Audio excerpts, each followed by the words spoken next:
Welcome back to the Fast Life Podcast, which is brought to you by Simpson Motorcycle Helmets. As you guys know, I lay down as many miles as I can every year, and my helmet of choice is a Simpson.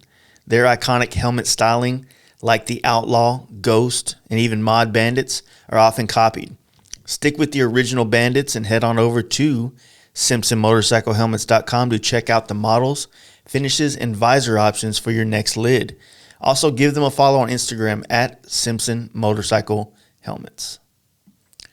Lexan not only keeps your helmet banging with your favorite tunes or podcasts with the FT4 Pro, but now offers their WPC QI wireless charger, which is a water-resistant wireless charging system for the Ram Mount X Grip. This easy-to-set-up system uses a battery tender style plug for easy install and will only set you back $64.95, and that's with a 2-year unlimited warranty. You can also grab yourself a Lexan WPC and Ram X mount on their website for $110 at LexanMoto.com. And at checkout, if you drop that Fast Life offer code, you'll save yourself 15% off your entire order. So don't forget, Fast Life at checkout, and also give them a follow on Instagram at Lexan Moto. ThunderMax and their ECM computers are designed to provide your EFI-equipped Harley-Davidsons the most advanced auto-tuning available, meaning that the computer tunes your bike to the conditions in the air. Their iRide rear suspension is a performance air ride rear suspension, giving you the ability to adjust many aspects from the handlebar mounted touchscreen. This rear suspension is the best of both worlds. Check out these products and many others at shoptmax.com and use offer code FASTLIFE for 10% off your entire order. And follow ThunderMax EFI on Instagram. I have had my 100% Made in America Invisivin VIN sticker cover on my bagger for over a year now. It works so well I forget that it's there. For me, cleanliness on a bike is everything, and these Harleys from the factory come with that huge sticker they slap on the down tube. That becomes a huge eyesore, for me at least. The steel powder coated cover makes that go away instantly, and if you're getting hassled by the man, it's easy to pull off due to the N52 rare earth magnets. So it's going to be locked on while you smash miles or rip wheelies, but easy to pull off by hand. Covers start at $39.95 and make an immediate difference for those who want to ride hard and look good doing so. Head on over to Invisivin.com and throw the Fast Life offer code to save yourself 15% and give these guys a follow on Instagram at Invisivin. John Jessup is bringing the heat again to Sturgis this year, and he could be getting your bike dialed in as well at his shop, Team Dream Rides, out of Stockton, California. It's the spot for in-house dyno tuning, parts, service, and bike sales. TeamDreamRides.com is also a great place for you to go spend some money and get some parts for your bike. He offers 100 days, same as cash financing on all products. All you need is a job and a bank account. And don't forget to give John and his team a follow at DreamRidesJohn on Instagram. Paint Huffer Metal Flake is the future of the custom paint industry.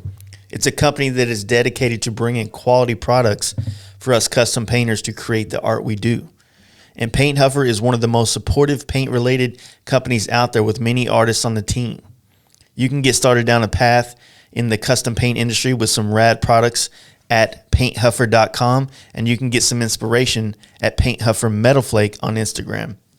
And don't forget, you can go to painthuffer.com and put in offer code FASTLIFE20 to save yourself 10% off your entire order. Check it out, guys. Welcome back to the podcast. I'm really excited to have Jerry and Kathleen Covington on the podcast today. They are some OGs in the custom bike game. Started Covington's Customs in Woodward, Oklahoma back in 1993. So in this podcast, we kind of dabble in a lot of the different, changes that the industry's had since 1993 and kind of wrapped it all up into this little 2-hour podcast. And really excited for you guys to hear this. So we're going to be bringing a lot more podcasts this month. We got a lot lined up. Really looking forward to all of it. As you guys know, please support our sponsors. They help keep this thing rolling. And let's get right into this stuff. Here's Jerry and Kathleen.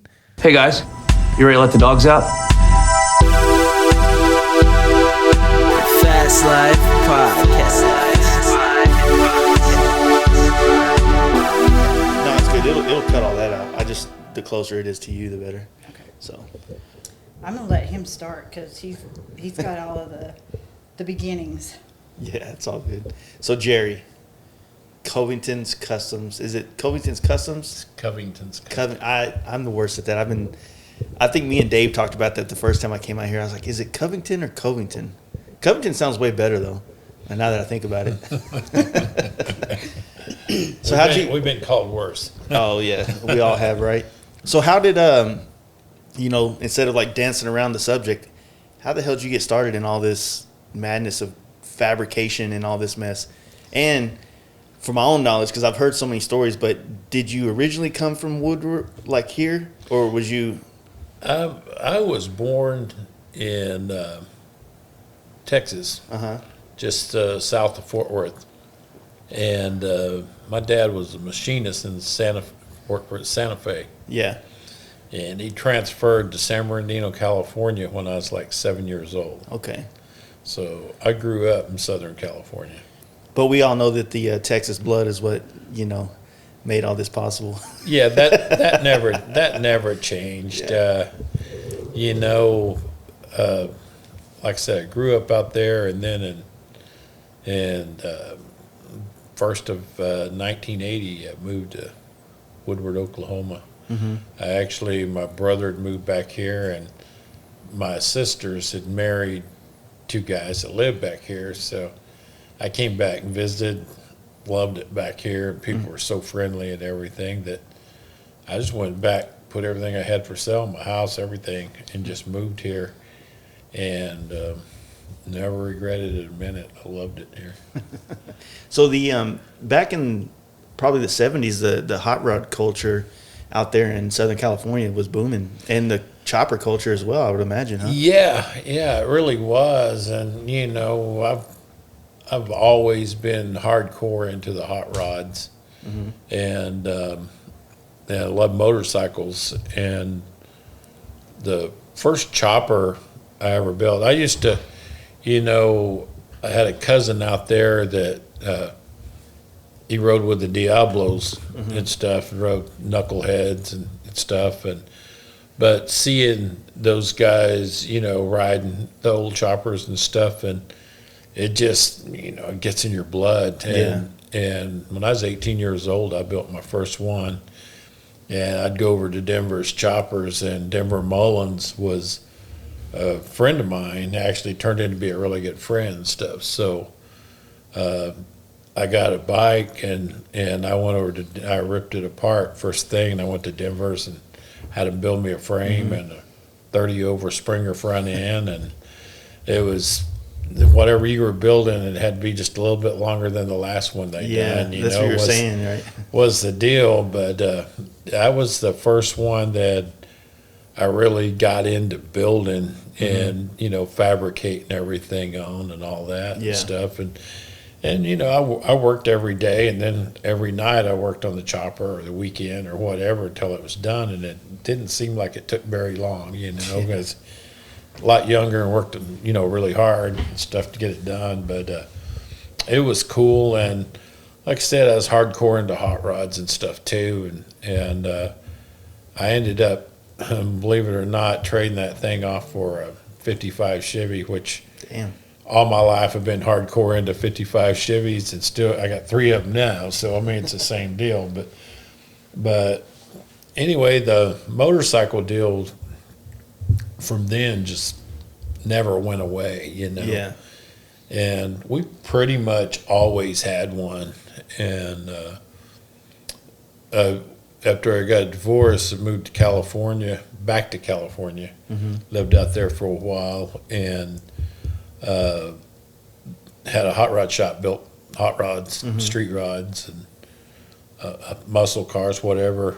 And I had a shovel head with, the way I used to believe was they all had to be black and chrome and on the ground, and stuff. So that's what I had when I was out there for is motorcycles. And me and Kathleen got together, right when I went out there. That was the first bike that we had together. Yeah, it's the first one we had together. Is this the one that you Now I had to bought after you wrecked or you got hit by the other person you were telling me about? I got the first chopper I had was the one that I had a little old lady make a left turn in front of me, and I was going to work in the morning like at 7:30, and man, all I had time to do is grab a hold of the handlebars good, and I didn't even have time to get on the brakes, and she just made an immediate left turn on a 4-lane. Damn. And so it broke both my hips and all that good stuff. I was in traction 3.5 months and stuff. But soon as I could Get on crutches. get on crutches and get out of the house, I took the insurance money and went and bought me a new Harley. And He had a friend take him.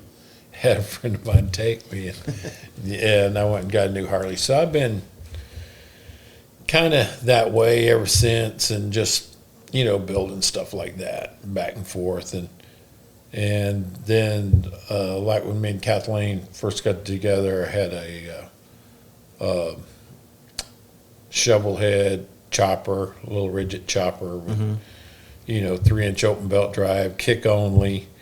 No back pegs. No. Wrap my legs around him and away we went. Plus, it only had like a little pea pad that was maybe an inch thick. It was one of the real choppers.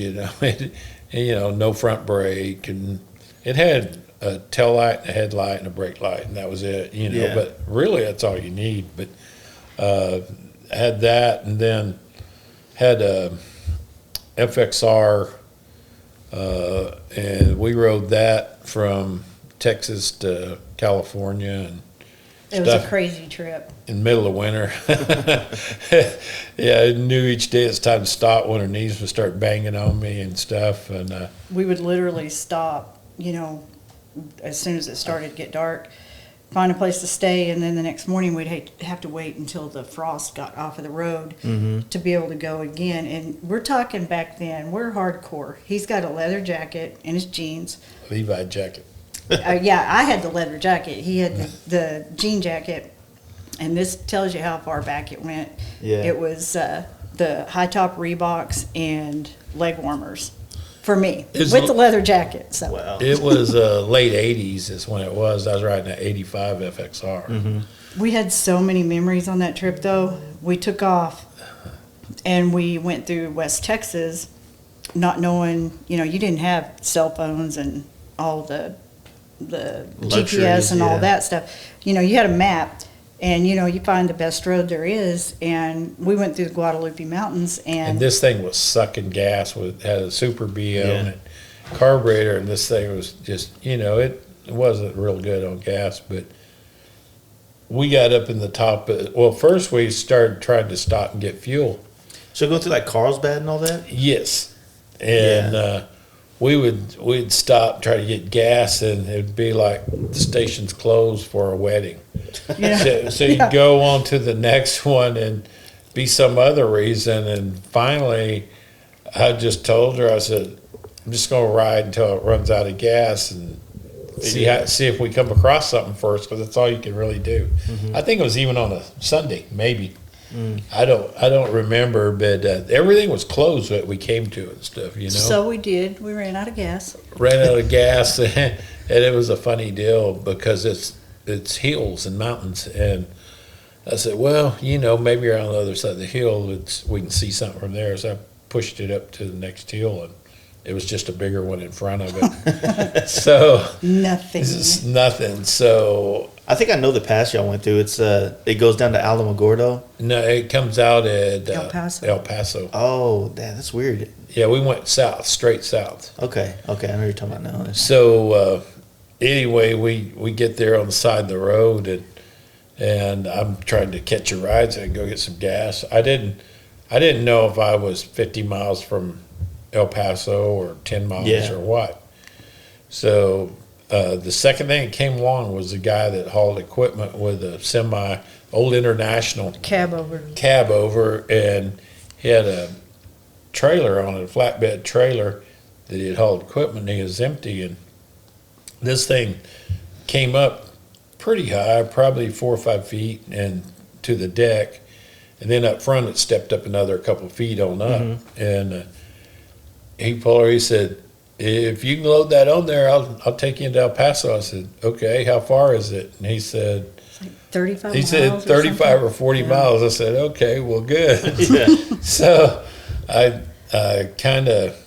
tried to start it, or tried to push it up on there first, and got halfway up the ramp and just slid It just backwards slide back down down. it. Yeah. So I choked it, and I got just enough to get it started, and I jumped it up the back and slid to the front of it. It was And- almost like an Evil Knievel moment. Yeah, it was crazy, and I had 2 motorcycle tie downs holding the bag on the back of this bike, and that's what I used. I strapped one off each side of the handlebar, and that bike just sat there in the middle, and that's the way it rode.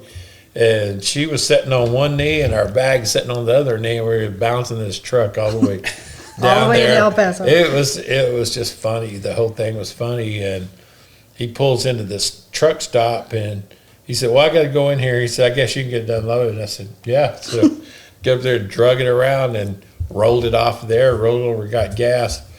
And that whole deal, we probably didn't lose 20 minutes on our trip. It was crazy. That's crazy. It was just nuts, and we filled up and away we went, headed to Arizona. And They say the road provides, so it's Yeah. kind of like Yeah, a pretty or much New did. Mexico, Yeah.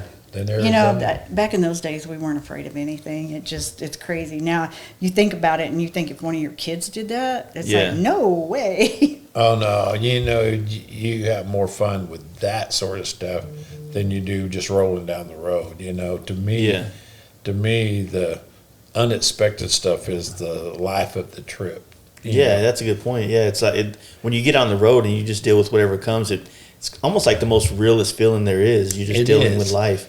And it's like used to around here, 10 or 15 of us, we used to drive our hot rods and street rods to the rod runs. We Yeah. didn't haul them back in the day. We drove them wherever we went. And, if somebody broke down, everybody stopped. And you had so much fun just cutting up stuff on the side of the road and getting it going. That was as much fun as the trip was, Yeah. So that stuff's never been bad. We've been going to Sturgis, stuff like that, see guys broke down with a bike, and when we're hauling bikes up there, and we'll unload one of ours and ride it and put one of theirs on to get them to wherever they got to go that's broke down. We've done that a lot more than one time. Oh, yeah, a lot of times. Yes. But yeah, it's been pretty crazy deal doing stuff like that. So you said you started kind of getting into the fabrication stuff. Like how were you when you started getting into welding and shaping and things like that? I would say, I did a little bit of welding and stuff like that when I did the first chopper, but I'd say probably 2 or 3 years after that's when I really got into fabrication, building a 32 Ford coupe. And it was a weird deal, but I bought this coupe, traded a Nomad for a 32 Ford coupe, and basically I was going to use the frame rails and the body and build everything else and put a motor in it and build the whole suspension and everything. And I knew welders around town, so I called one, and whenever I could catch him when he wasn't working, to come weld something. And then I paid this other guy to come do it, and he'd weld stuff in the wrong place, and it didn't take long for me to be fed up with that. Yeah. So I just went and bought a welder and a grinder and stuff, and I said, this is where I learned. And before I was done with that car, I was pretty good at welding and all that stuff. And that, honestly, what pushed me into fabrication, to fabricate my own stuff, was just the fact that, Out of necessity. necessity, I Yeah. guess, and the drive to get something done, because waiting around for people I can't do very well. Yeah, and then especially if you're having a bunch of different welders come in, like their level of cleanliness and expertise and the pride they take in their work. Well, the problem with that turned out to be in the time. Of course, I wasn't no professional welder or nothing like that, but these guys were great welders. But they were not custom welders. They were like oil field welders and stuff. Their welding was outstanding, but the custom side of it, there was none. So that was part of the deal and stuff. So I could do that, and then later on started learning how to shape metal and just different things. It just All came together. all comes together, you just learn more and more. So when you were out there in California the second time around, was it mainly just building the hot rods and stuff like that, and then It was all about hot rods and custom trucks. yeah, But in the meantime, in between, we had a really good friend back in Dallas that this is when the Harley thing got absolutely nuts. it was hard to get them to buy. late- That's when it was a 2-year wait to get one. Yeah. And It was late 80s, and this guy would search high and low, and he would find bikes and buy them. all over the Dallas area, Dallas-Fort Worth area. And So Jerry and I would take off on a Friday, drive back to Dallas, pick up the motorcycles, and then be back in Southern California on by, Monday morning for a regular Sunday job. evening, Yeah, And there was a lot of times that, we were broke. We didn't have a hotel. We just slept in the I truck. remember meeting people to buy motorcycles from them at 2:00 in the morning by McDonald's in the middle of a parking lot somewhere. Yeah. It was just, and it was crazy, because things everybody that- dealt in cash back then too. Yeah. If so you you had didn't to have, carry all the cash with you too. Oh, yeah. if you didn't have cash, you wasn't getting it. Yeah. And that's the way it was. And so- you couldn't, again, we couldn't afford a hotel, but you couldn't leave those bikes out on a trailer, So we'd That's pull in a rest area and literally sleep on the trailer Yeah, it was. for a few hours, and it then was, take off. yeah, take a nap and keep rolling. But that was supplementing our income, while he was, working on the cars and stuff too. we just got married, and you start from dead scratch again. That's our story, and we started out when we got together. We had what year was your truck?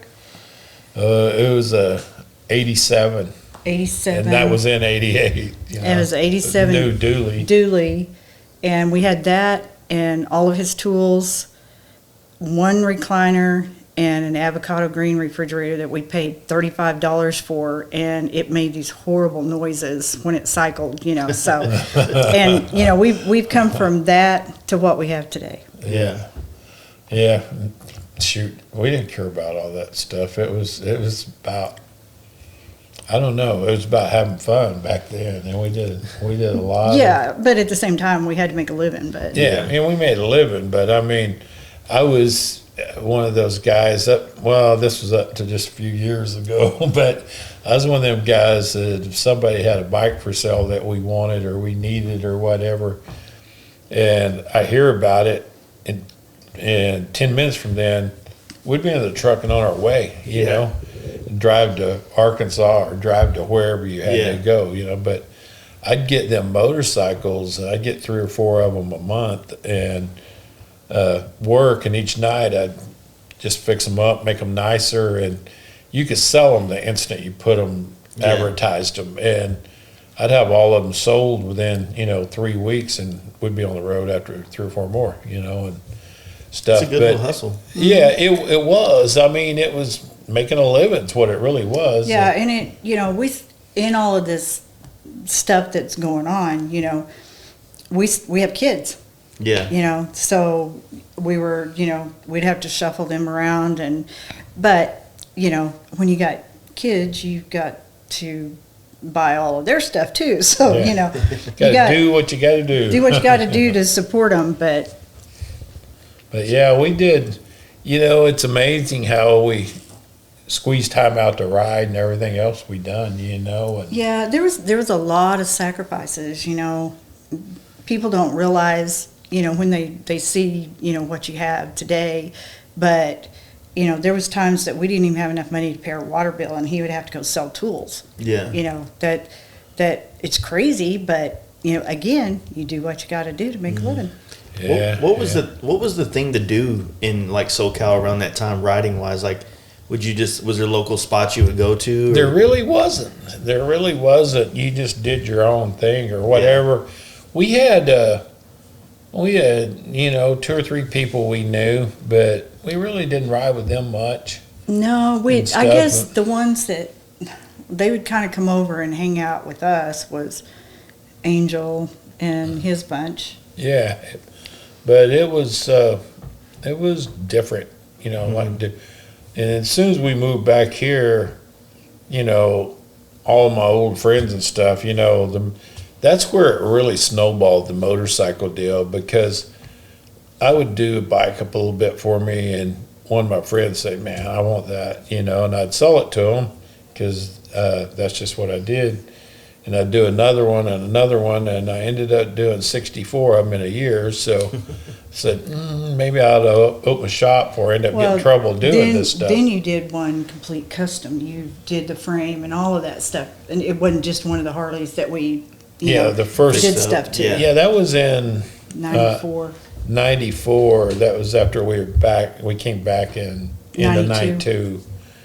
What was the thing that pushed you to come back here? I never really liked it out there. It was, you know, you got open roads back here, back roads, and no traffic. And while I was also out there, I ended up selling my motorcycle and didn't have one for a while because they passed the helmet law where you had to have a helmet and stuff like that. And I'd never wore a helmet except for early years when I used to ride, you know, GPZs and stuff like that, but they did that and stuff. But again, you know, we had kids, and it was not a good time out there. You know, not a place to raise a family. That was when, you know, I would never imagine in my wildest dreams that one of our kids was going to a school where they had an on-duty sheriff there every day. You know, they had. You know, they were having the drive-by shootings, and we lived in a nice neighborhood. That was 90, 91, 92, you know. Oh, yeah, that's right when NWA was out there. And you know, they had it was when the whole Rodney King thing was going on, and It was crazy. A little bit, I would say a different world, but it's more like the one we're in today. Yeah. And, you know, like I said, we lived in a nice neighborhood, but where do people come to rob stuff? But, you know, our house got broken into twice, and, you know, our business got broken in so many times. I'm not sure how many there was. Yeah, you know, the smash and grab, and you know, throw a brick through your front window. One time they went to the end of the complex where we were at and cut every phone line so it wouldn't call the alarm company. Mm-hmm. You know, they wound up getting like over $10,000 worth of stuff. Which back in them days was a chunk. That was a lot of money. That was a lot. Yeah. It's a chunk today, but it was a lot. Yeah. But you know, at the time, the economy wasn't real great out there either. When we tried to find a moving van to move back, there was 5 families moving out to 1 family moving in. We had to wait 3 months for a truck to move us. Damn. Yeah. But I ended up just we came back here, you know, we was back here for something or whatever, and I just told her, I said, I'm setting a date on this deal because we didn't like it out there at all. And I said, by October, we're leaving whether we sell the business or not. We just set a date. And since we put the place up for sale, we sold it within 2 weeks or something like that, my business and stuff, the hot rod shop and stuff. So that was kind of a nice deal to come back here and not be broke when you start out. You know, it wasn't a lot of money, but at least you wasn't broke, you know. And I was going to come back here and work on hot rods, and I did a little bit, but the motorcycle deal, honestly, I didn't say I'm just going to start building motorcycles.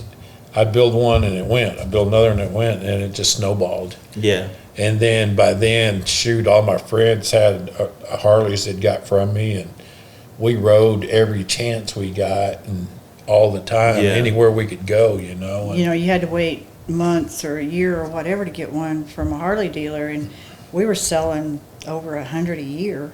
Yeah, my first 2 years we opened our shop, we did 103 the first year and 105 the second year. You know, I don't sell that many now because they're full customs, but in those days, it was, Springers and Softails and Fat Boys. Fat Boys, a bagger now and then. But Yeah. But I hustled. I mean, like I said, I'd jump in the car. As soon as I heard about one, I'd call, make the deal on it, and we'd drive 500 miles, 300 miles, whatever it took. We had them when nobody else had them.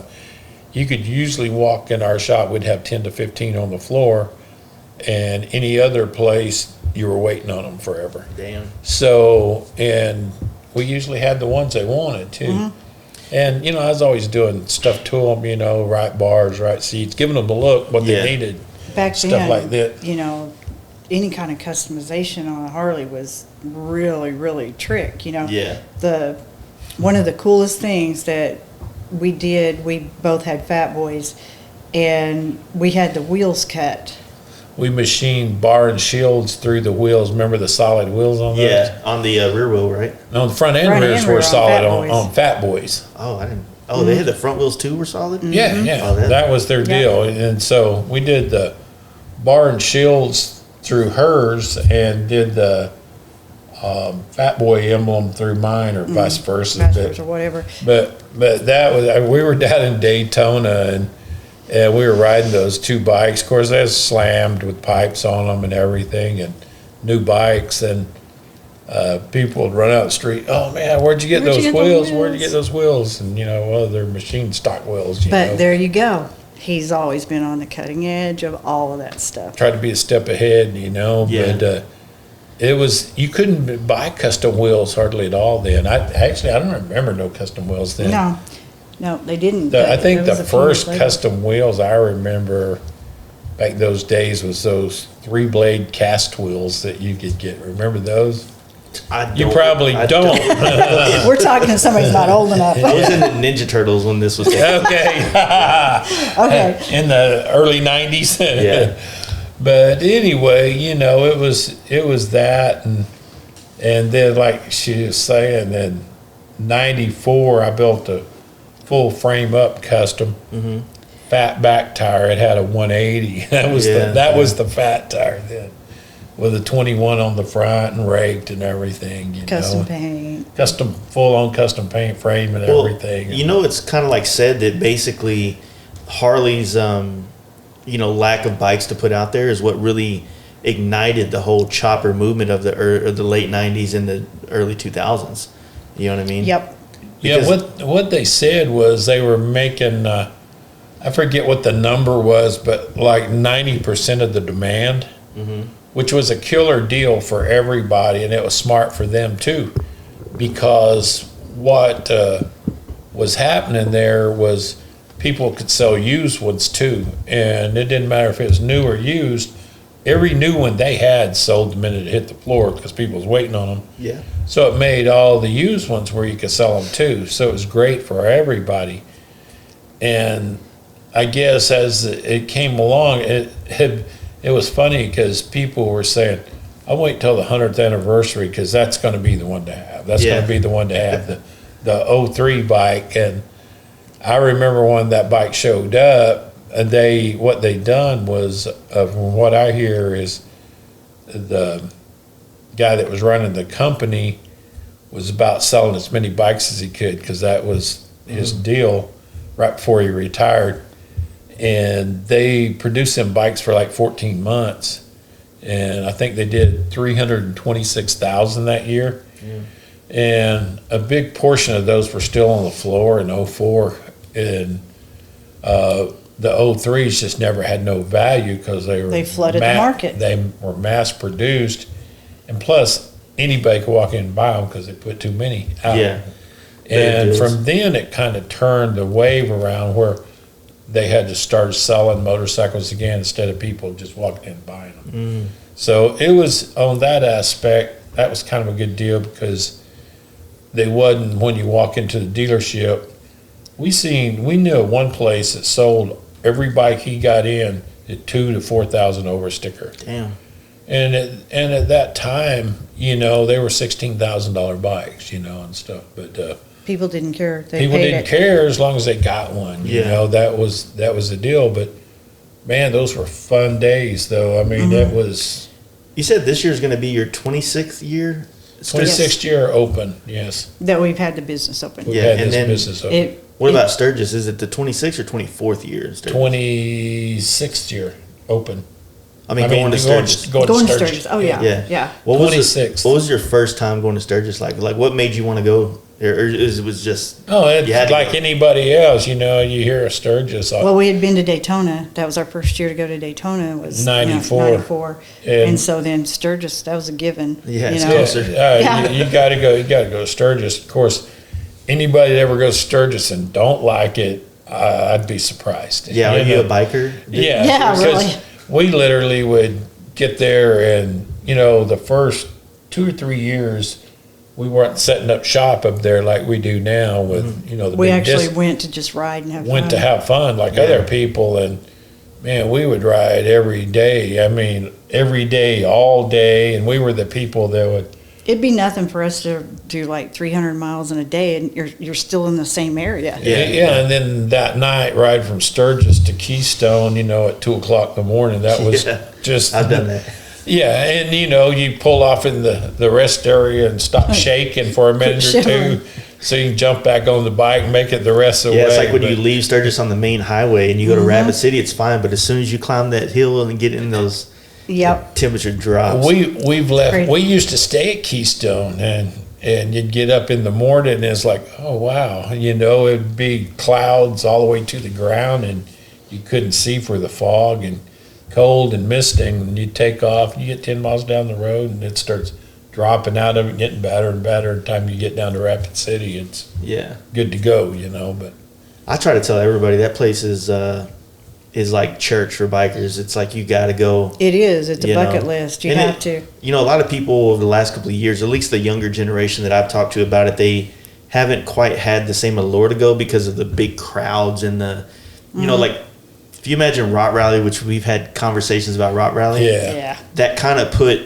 a bad taste in a lot of people's mouth that's what every rally is like. Right, right. Which and is we so have, far from that, you we- know. we have people, and we have to explain to them because, you know, when we go up there now, you know, we go to work.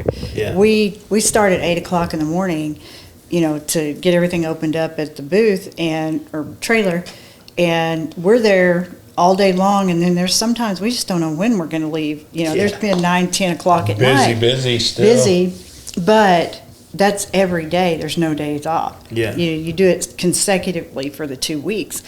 That's not counting all the setup and tear down and all that stuff like that. But we tell everybody, if you want to go to Sturgis, forget about all of the bad stuff or anything you see on TV. They're going to film the craziness.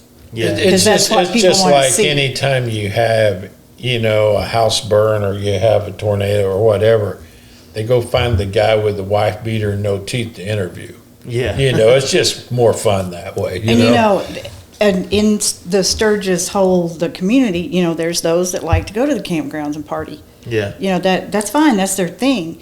But, you know, we try to tell people that My it's- deal is I tell them, you choose where you want to be when you get up there. That's what's cool about it. But all Yeah. that craziness is not everywhere. It's not Yeah. You have everywhere. to You go got to to find that. that. You got to go to it.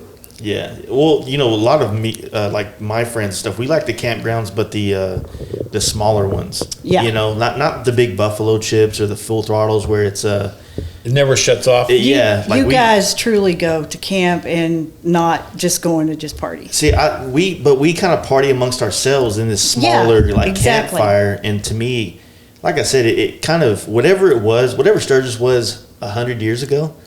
Well, it's exactly- 80 years ago, I guess. Yeah. is- It's exactly what you just described. Yeah. It was you and your buddies going to a campground That was the original. and Yeah. partying amongst yourself. It's not like, you know, all like you said, the buffalo chip and all that stuff. But Not with 50,000 other people. Yeah, it doesn't. It feels more like a big Walmart than anything. yeah, Yeah. for us to tell somebody that truly wants to ride and stuff, we just tell them, you know, go either the week before, you know, kind of go into the rally a little bit, either that or catch the end of it, because you get part of the rally, but you're not stuck in traffic and you don't have all of the, Yeah. you know, waiting everywhere, and there's so much to do. And so much to ride. we watched it actually grow from a 1 week to a 2-week rally. It's pretty much a 2-week rally now. Yeah. But I always tell people if it's their first time, go that first week. Yeah. Because you can go ride and everything and with half as many people. Yeah, it seems like I usually go for the first week and I leave around Monday. You know what I mean? Because that's I guess First the middle weekend. weekend is like to me that's the best weekend. But one time we came at the beginning of that weekend and we left in the next weekend, and I've always told people it's like come Wednesday, Thursday, it's like the Rapid Cityans start coming out of their house to see if the bikers are gone. And there's more cars on the road. And the Wednesday in the middle, it's changeover day. It's the people that have been there, they're starting to leave and go home, and the people that are coming for the next weekend are coming in. And we've been doing it enough that Wednesday's a changeover day. you're not going to be busy. You know, and then when they have the thing over at Hewlett and stuff like that, Which is on Wednesday also. You know, it's not going to be busy, but you can literally sit, because we're right there at the interstate, you can watch. And on Wednesday, you've got people leaving with their campers and their bikes just loaded as many down. coming back in. And just as many coming back in for the second weekend. That's crazy.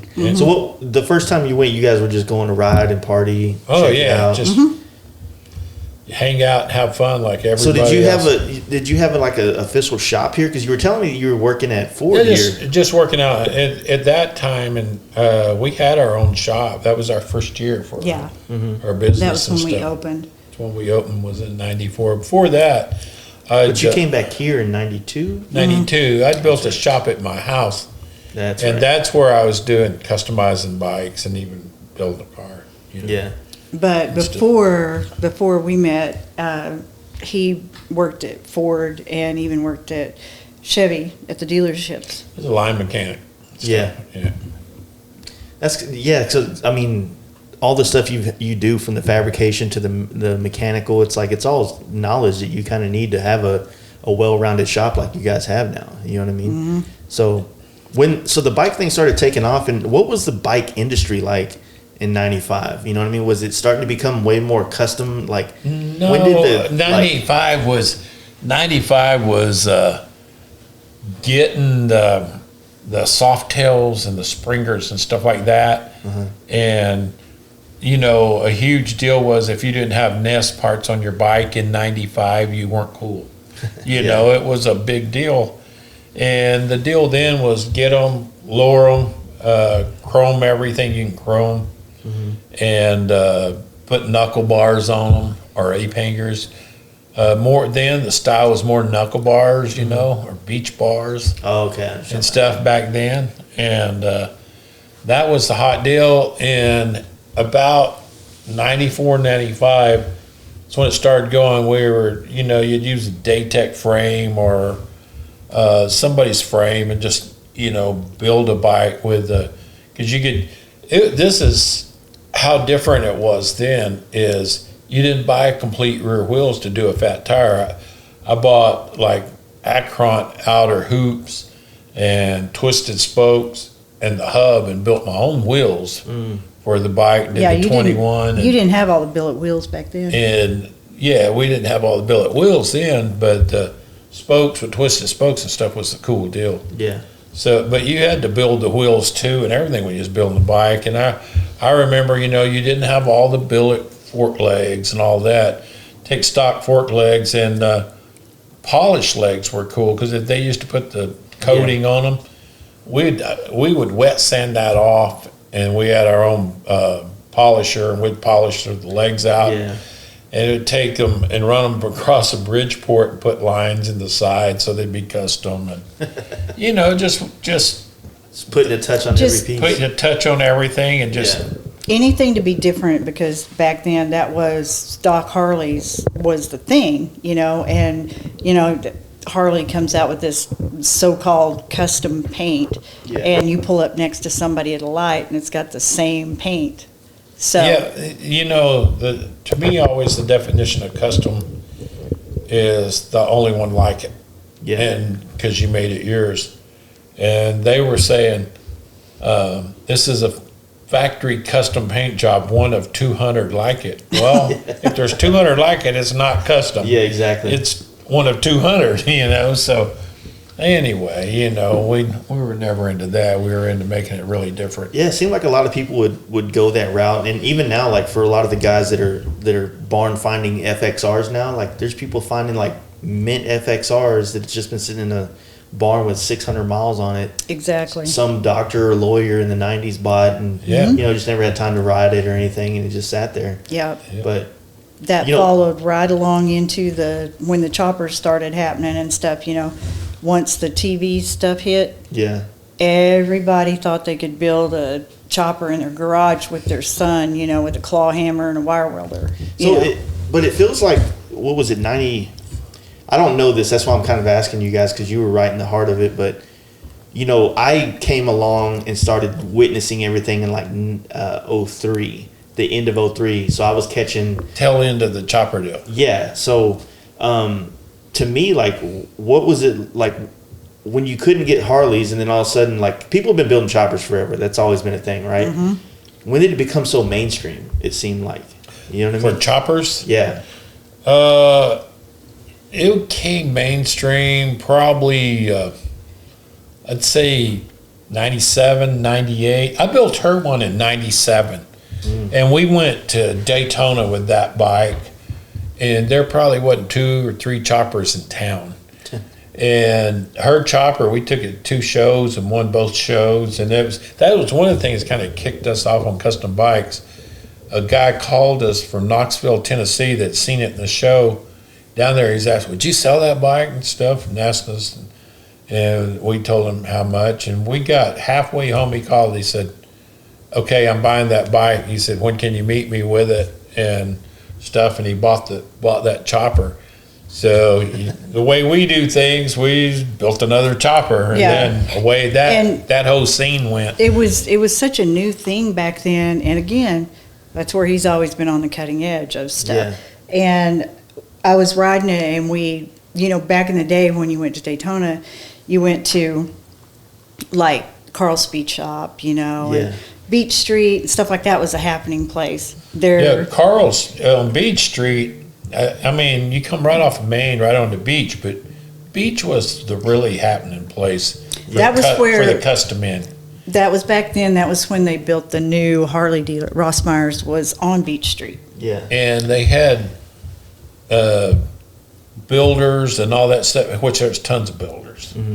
And they set up at them dealerships. They'd move the cars up the front and rent the lots out, set them up for all of us. Yeah, it was like different Ross people and Myers, stuff and then like they that. had the like car dealerships that they would move all the cars out and have the vendor area and stuff. But Arlen Ness, he was in the building. He would He was in Carl's. in Carl's Speed Shop, because Carl would rent out a couple of little spots of it for vendors, and Arlen was one of them. Yeah.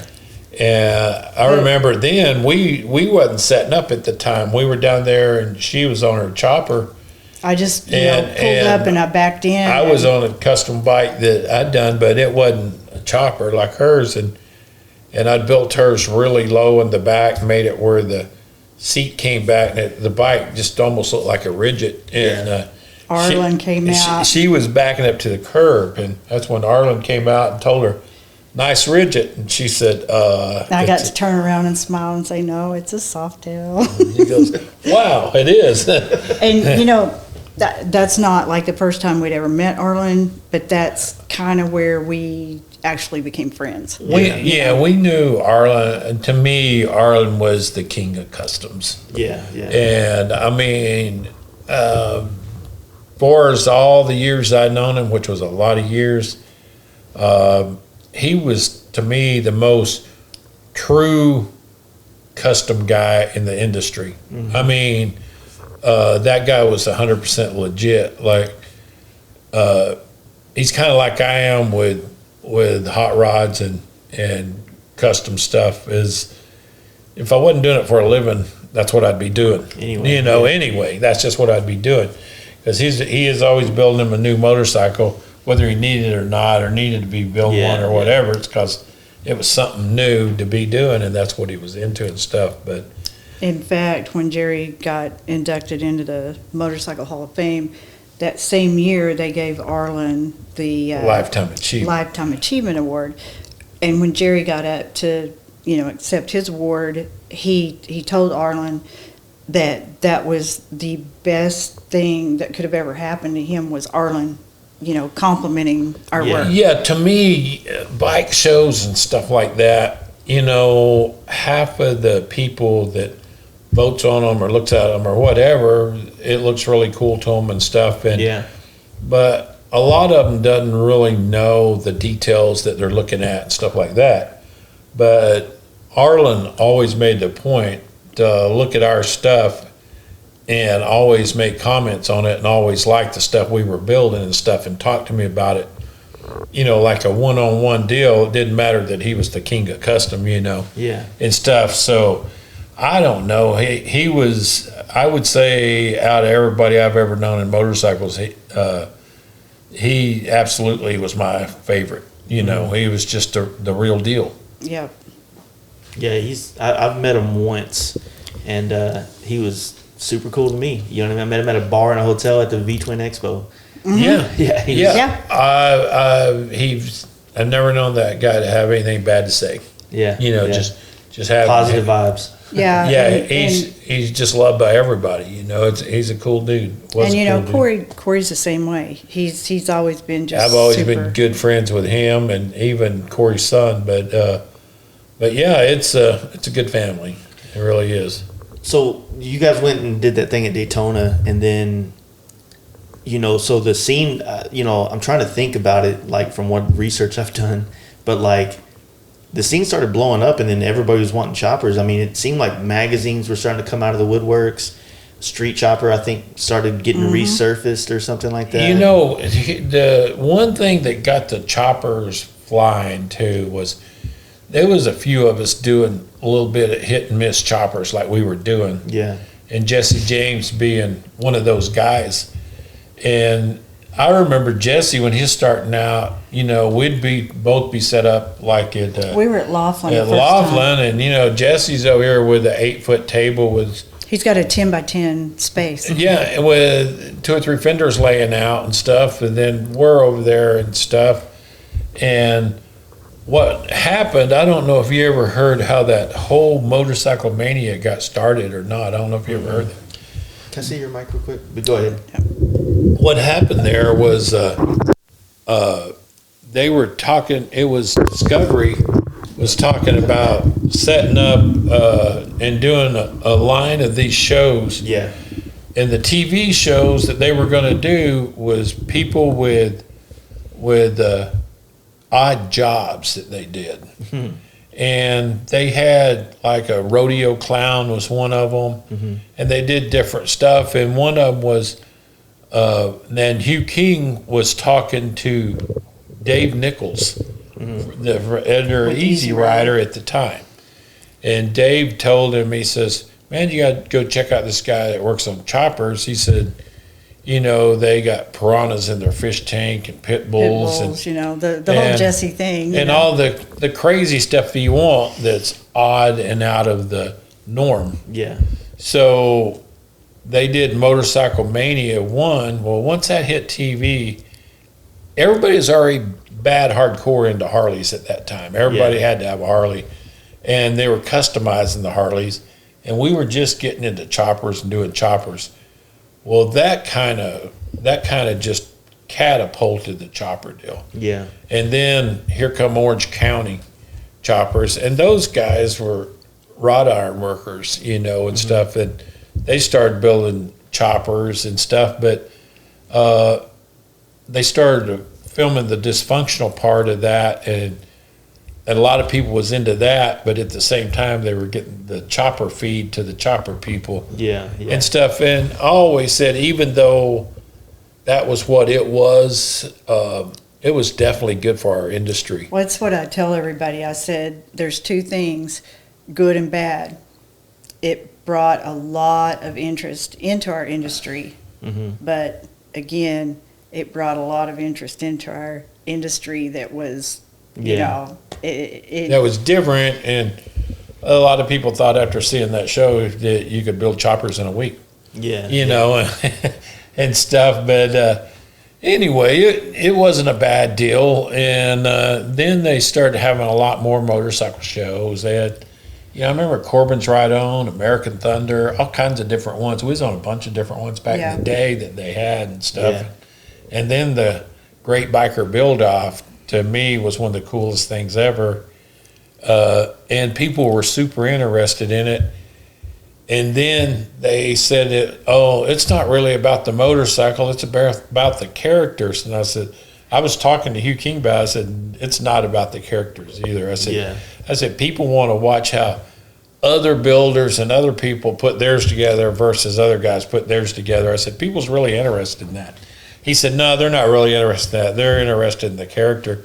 So he started having bicycle guys and dirt bike guys and different ones build motorcycles.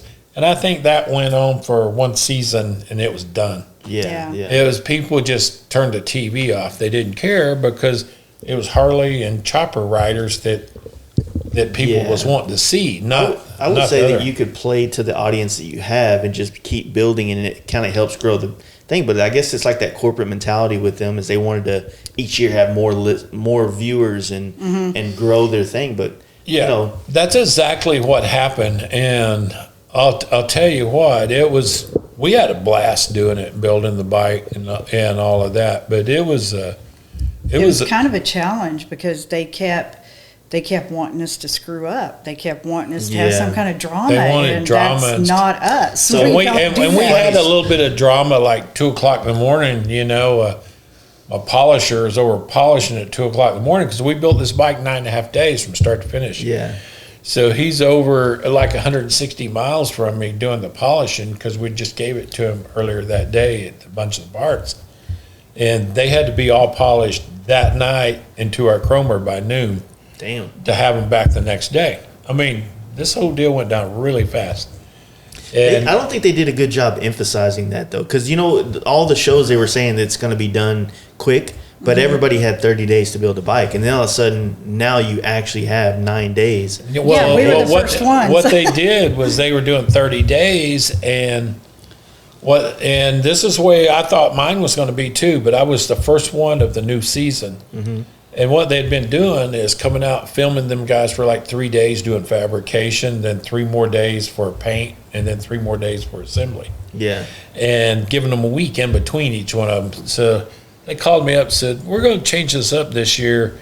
Said, we're just going to come do the whole 10 days at one time because it's going to really cut the expense of flying back and forth and everything. And I said, wait a minute. I said, we got to body work that, and you got to have paint dry and all this stuff and everything. Then you got to act. Yeah. And I said, all these guys are, they're mocking stuff up, and the week you're gone, they're doing all the finished welding and making stuff work. Yeah. And they go, well, you can do that, can't you? I said, well, what about paint and body work? They go, oh, that don't take long, does it? And I said, well, normally, yes. So anyway, we were the first ones to do it. We had 10 days, and we did it in 9.5 days. I rode the bike. And but we had it planned out like clockwork.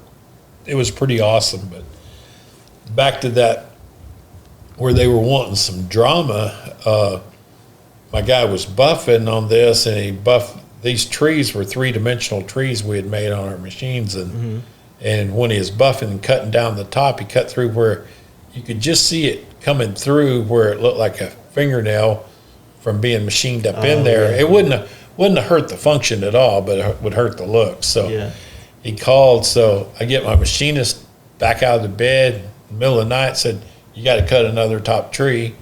So he comes down and machines a tree, and I think at 5:30 in the morning or something, me and him drives it over to Stillwater, which is 160 miles away. And I called those guys. I said, hey, you want some drama? We got some when we first started to have to machine them. They go, that's all right, because it was the middle of the night. They didn't want to get out. So it was pretty funny. But and we had a really cool thing going on back then, too, because the average age of the guys that were working for us? 21. Yeah. We had 18 employees, and the Discovery, those guys, they were calling it our Boys Club. Boys Club. And because we had a bunch of guys that was right around 21 years old working there. Yeah. It was awesome. Like I said, we had 5 fabricators, and we had 3 guys just doing paint and body on the motorcycles, and it was a pretty crazy deal, full on machine shop and everything. So by that time, y'all were getting work from all over the country by then. Yeah, we were getting work from all over the United States at that time. What was it like when you did your first bikes for like celebrities? Like, I mean, you did Sammy Hagar's bike. That was in 2000. It was in And then Carlos 2000. Can Mencia. you believe that? How many did you do for Carlos Mencia? Just one? We did 10 bikes for Carlos. God damn. Yeah. Yeah, that was a really cool deal too. 'Cause I think one of the really cool dudes that we built a bike for to me he's a huge celebrity. He won Indy 4 times and stuff, is Rick Mears. Never heard of him. Rick Mears. Yeah, you're too Penske young. shocks and Penske. You've heard of Penske, I've heard of that. I think I had a jacket like that. Yeah. Rick Anyway. Mears was an IndyCar driver. But anyway, one of the nicest guys ever, and he was totally involved with the build, like certain stuff he wanted, and testing paint samples and Yeah. everything. But it was so cool to talk to him. He would call, and man, we'd talk hot rods for an hour and a half, and different things. He was just a cool guy. And then we did Billy Boat, IndyCar guy at the time, and B&B Exhaust, Performance Exhaust, that's the same guy.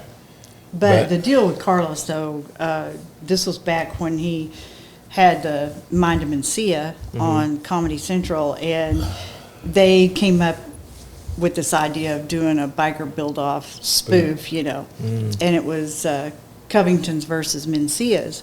So we really built the bike for Carlos. We built him this bike.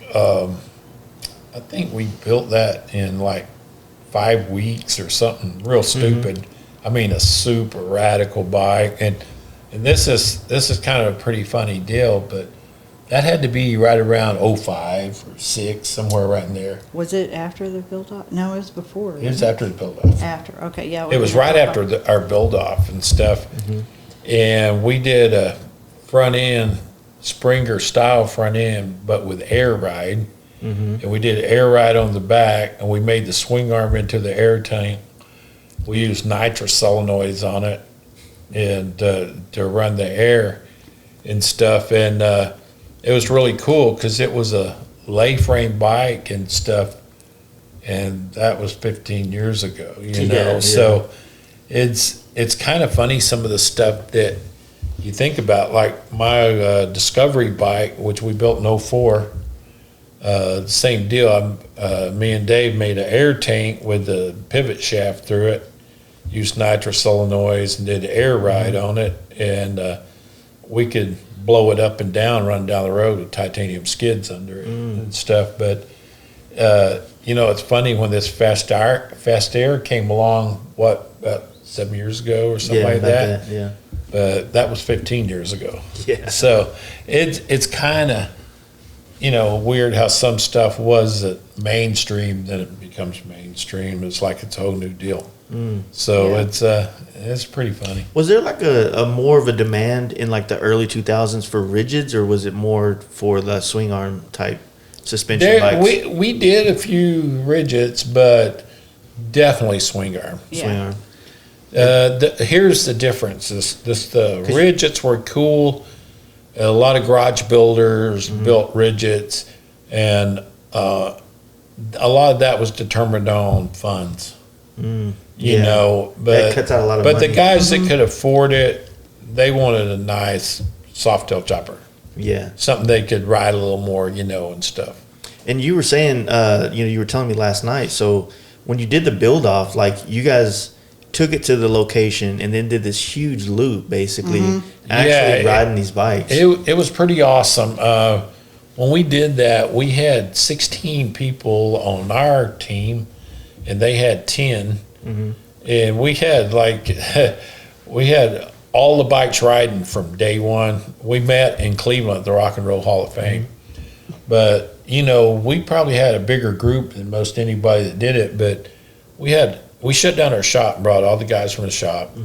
We had our toter home and trailer, which was brought along, and one of the customers brought a Prevost, and Trailer. we had all kinds of stuff back behind. And this was just a big, huge deal going down the road. But we had 16 bikes, and like a couple of my customers, we'd built custom baggers for, which custom baggers weren't really in at the time, but they said, "Oh, we're going to bring our custom baggers." I said, "No, you got to bring your choppers," because we'd built them choppers too. So this is all about choppers and pro streets and stuff. So that's what they did. And it was a really cool deal because We had some of our bobbers too. we had, we took 5 of our bobbers and our guys from our shop, some of our guys from our shop. And that was a cool deal the way that started. Because we started the bobbers and each one of the guys, first one was Bubba's. Oh, yeah. When we first started doing them. Kind of an incentive thing. Yeah. Kind of what I did with them was they got to choose some of the stuff, and it was theirs. We built it, and it was kind of like theirs till we sold it. They did a lot of the work on it. And they got to like pick paint and pick some stuff on it, and it was kind of their deal. And they helped build that one. Then when we sold it, they all got something off of it and go on to the next one. And then it kind of snowballed. That bobber, that whole we thing built a went lot crazy. of bobbers, but that deal kind of We actually did. I mean, they were in the NADA book. Oh, Yeah. We had that. We had the bobbers. We a had, couple of pro streets. I think, 4 or 5 models of the Yeah, bobbers. choppers. Was because I know in Texas, what kind of stopped a lot of the chopper things was they started making it to where you can only do one MSO VIN per year. Here was the deal. That was the deal that kind of shut choppers down. Yeah. And that was totally, from what we hear, was totally Bogus. bogus. That was all started at Harley because we was taking a bite out of the pie. Mm-hmm. Is what we were told. We actually called up Anybody that we could find that was We with went- the Department of Transportation, anybody All the at way to any the level, top. all the way to the top to ask and them. every one of us had never heard of it. They didn't know what you were talking So about. did y'all have like your own title VIN Yes. type thing? Yes, yeah, we still have it. I mean, Yeah, we we're- went through all of that and got all that and everything. And that's why we did, because they were saying you could build one bike in your lifetime. Remember that? Yeah, From yeah. scratch. And they said you were going to have to EPA each motor that you built, which was $25,000. Wow. But Which we didn't what have they to do. literally did was scared everybody off. And none of that was ever, that I know of, ever enforced or I never anything. saw any proof on And it. the guy that in Washington D.C. that I talked to, he said, "Well, I can tell you this: if it is a deal, we don't have anybody that's out there enforcing it. There's nobody even hired for that job." So But we did go ahead and get, because it's hard to get a custom build, or what they call it, like home built or whatever. Yeah. Hard to get one titled, and then you can't get insurance. Exactly. So when we started doing the bobbers, we got our manufacturer's we went license. ahead, and jumped through all the hoops and did all that, and got them where Geico and Progressive and everybody would 'cause recognize them and insure them. That was one of the things that, like, when those choppers were coming out and you have this like exaggerated numbers of like, oh well, that's a handmade tank that's $15,000, and then so these insurance companies are like, well shit, we just But that insured your wa- bike for $6,000. But that wasn't really the problem. What the problem turned out to be was anytime you have a good thing, somebody's got to ruin it. Yeah. And the deal was people, putting money in them and stuff when they was ready to sell them. They couldn't sell them because they had too much in them, or it was a home built and it wasn't that good or whatever. Yeah. And then it always mysteriously got stoled, and the insurance had Either to cover. that, or it caught on fire and burned up, and Yeah. Fell off a trailer. yeah. Or I know of bikes that fell off trailers, fell out of the back of trucks, got stoled off a trailer Yeah. while they had a flat tire and had to leave the trailer with the bike on it and go get a tire. Or it got stolen out of the parking garage at the hotel, and I mean, really, But- there was some of that stuff that actually did. But it would happen. get stoled on the last day after they had all the fun all week and everything. The very last day, 30 minutes before it's time to go home, it got stoled. Oh, it's a perfect time to get stolen. Yeah. But it was, that's what kind of happened. That's what makes it so hard to insure any of that stuff now. Yeah. But it was self-inflicted, so much self-inflicted. Some of it's legit, but I would bet money there's more non-legit, Yeah. But anyway, that's why And we that's went when Big Dog Yeah. and Iron Horse. Yeah. That's when they came along. So yeah, when did they come along? Because Iron Horse in Texas was, in North Texas. Probably, I'm going to guess. I don't know this is certain, but I'd say maybe 02. Yeah. Because I remember 03 was the big year with them and all that and stuff. But again, that whole deal was just doomed. I mean, over flooded the market, It was going pretty good, but I guess from what I understand, they just kept taking on people and investors till there wasn't no profit for all of them. But were those bikes cool to have though? Like, well, it was a production. It depends on who. It depends on who you were. Yeah. To the guy that couldn't build one or nothing, could walk in and buy him a chopper done, and finance it and stuff. They were cool, but it was kind of like I was with Dave Nichols one time down at the Easy Rider show in Dallas, and there was one sitting there in the deal in the full custom part of the radical custom deal, and he says, "I got to give that a 0." He said, "This guy hadn't done a single thing of that. That's the way he went and bought it off the showroom floor." Yeah. He said, "That's like having a stock Harley sitting there." Yeah, that's what I was thinking. It's like, yeah, so they didn't get that kind of respect at all. You know what I mean? Because they were a production bike, and they were identical, other than they changed colors on them. And even this paint jobs and colors, you could order the same one over and over. It was a catalog situation. It was a catalog situation. Basically, in the custom world, they didn't get any love. But you know what? It was that guy. To me, it was still part of the whole program. It's part of our whole deal, because what it did is it made them where people could get one of those bikes, because it was the next level. You went from stock Harley to a customized Harley to one of those, and then you step to a full custom. So it was just a stepping stone, I think, and I think it was needed and stuff. Other than the insurance stuff and shit like that, do you think that the scene itself, like the choppers that started getting built, kind of demised themselves when they started getting too outlandish? And absolutely, they muddied the water so bad that they ruin it for the legit guys. Yeah. But that's America. That's what everybody does. They see people doing good with something, and it's like, hey, I'm jumping in on that deal, and it was kind of a funny deal that we talk about. There was so many guys that were, they look at it and they go, well, I could do that at home. And they get some guy with some money. He gives them enough money. They build something in their garage that won't run across town with all Chinese parts on it. But they already got T-shirts made and hats. But that's what I was going to say. That's the first operation to your business, is you go get 12 dozen shirts with your chopper name on it. And I told Kathleen, I said, I think I know a way to make a lot of money. Let's print up hundreds of shirts that says your name here, Chopper Shop. And just sell them and let them print with a Sharpie. With a Sharpie, let them put their name in it and stuff. But I remember it snowing like crazy, and we were in Ohio at the Invitationals, Easy Rider Invitationals. And we come out in snow, almost knee deep, pushing the bikes out to load them, and this trailer is backing up.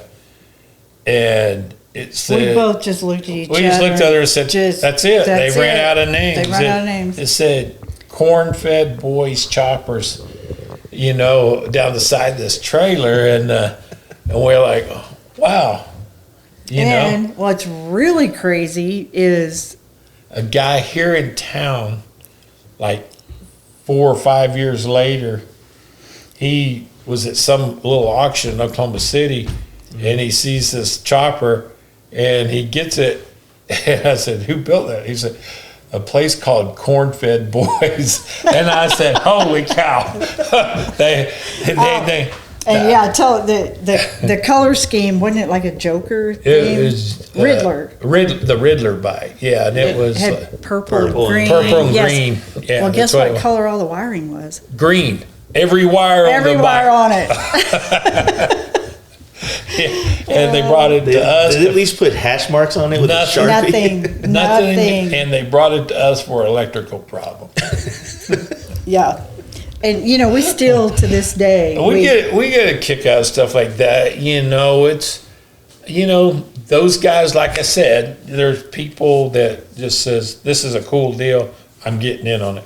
And, you know, it was aggravating at the time because there was just so many that they weren't making a living at it, but they were taking away just enough out of everybody else Well, to and- kind of mess things up. You know and what also they were putting a bad taste in a lot of people's. That's what I would say. Is it Yes. like bad experiences? I mean, somebody might have went to corn-fed bread, corn whatever customs, Yeah. and had legitimate money to have professional builders such as yourself build a bike, and had that shit show go on. And It, then absolutely, it happened It all the time. It happened all the time that people had stuff that would just serious. I mean, stuff that was dangerous. I mean, dangerous stuff done, and we would see that stuff, and I'd just shake my head. If the guy's building legit stuff out there, you know, it's just more competition. I don't care. You know, there. Yeah. The thing that pushes the bar. people used to always ask, "Is that your competition?" I always said, "No, it's not our competition," because I always thought that a person's style and what they do has their following. So, for sure. you know, people always wondered if different people was our competition, and I always said, I don't consider us competition, different people, because I know a lot of the, you know, name builders and friends, you know, throughout the industry that's been around for a long time.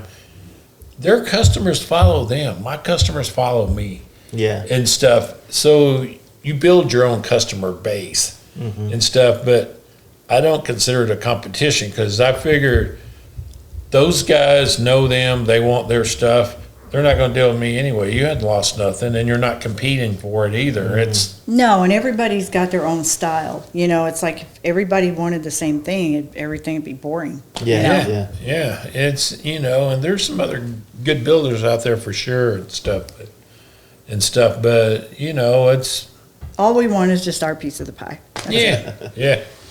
But my biggest deal on that whole deal was the crap they were building, and the thing that I seen happen with one guy, and I know it happened with hundreds of guys. For sure. Yeah. And that was a deal where this guy was going to have a guy building a bike. He tore into the bike, had the bike apart for months and months, and telling him he's doing it, telling him it's off at the paint shop. And then the guy finally just says, I've had enough. He calls the painter. Painter goes, hey, I haven't even seen the bike yet. Yeah. And it's supposed to have been there for a long time. And then he goes and finds out it's in some other guy's shop, and this other guy's fitting a gas tank, and that's all been done to it in like a year's time. Yeah. So- it would be like so- a lot of guys would get these large sums of money up front, and they would just But go what happened with that deal buy was t-shirts. this guy made him put the gas tank back on. He loaded the bike up, and this guy was a big money guy that would have done bike after bike after bike. Yeah. You know, he loaded that bike up and he took it to the car auction and sold the bike for whatever he'd get, and never touched another motorcycle. Didn't never want another one. Didn't want nothing to do with him. He'd had it. Yeah.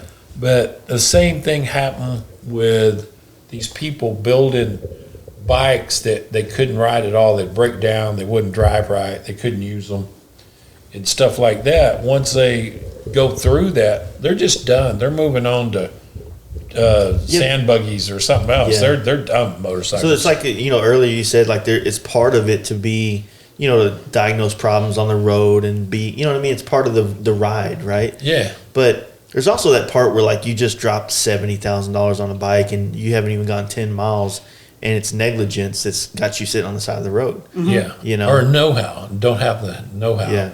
You know? Well, we have a perfect example of a really good friend of ours was riding a couple of years ago, and he's going down the road, and 60 miles an hour, 65, and all of a sudden the handlebars are in his lap. Yeah. And, you know, he was so, like, he used to never ever wear a helmet. He was wearing a helmet. And if you could have seen the road rash on the helmet, Yeah. He wouldn't have been here, but. I was there. You were there? I was a little bit ahead of him, yeah. Oh, wow. Yeah. You didn't see it happen. No, like I said, that's kind of how me and Winton got to know each other.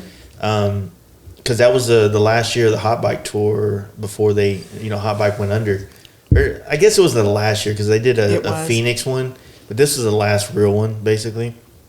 And we all left Maryville and we were hauling ass because, it was kind of like the beginning because this is where I got turned on to performance baggers because there was a shop there that had, 124 SNS motors, and this was before the M8s were released. And I was up there on my FXR and we were hauling ass, and then we get to Johnson City, and that's when Winton texts me and goes, "Hey, man, I don't remember the guy's name, but he's like, he went down. It's pretty bad. We're probably going to catch up with you the rest of the trip." And, I heard that was a really bad accident for that guy. It was. And, again, it's something that could have, Yeah,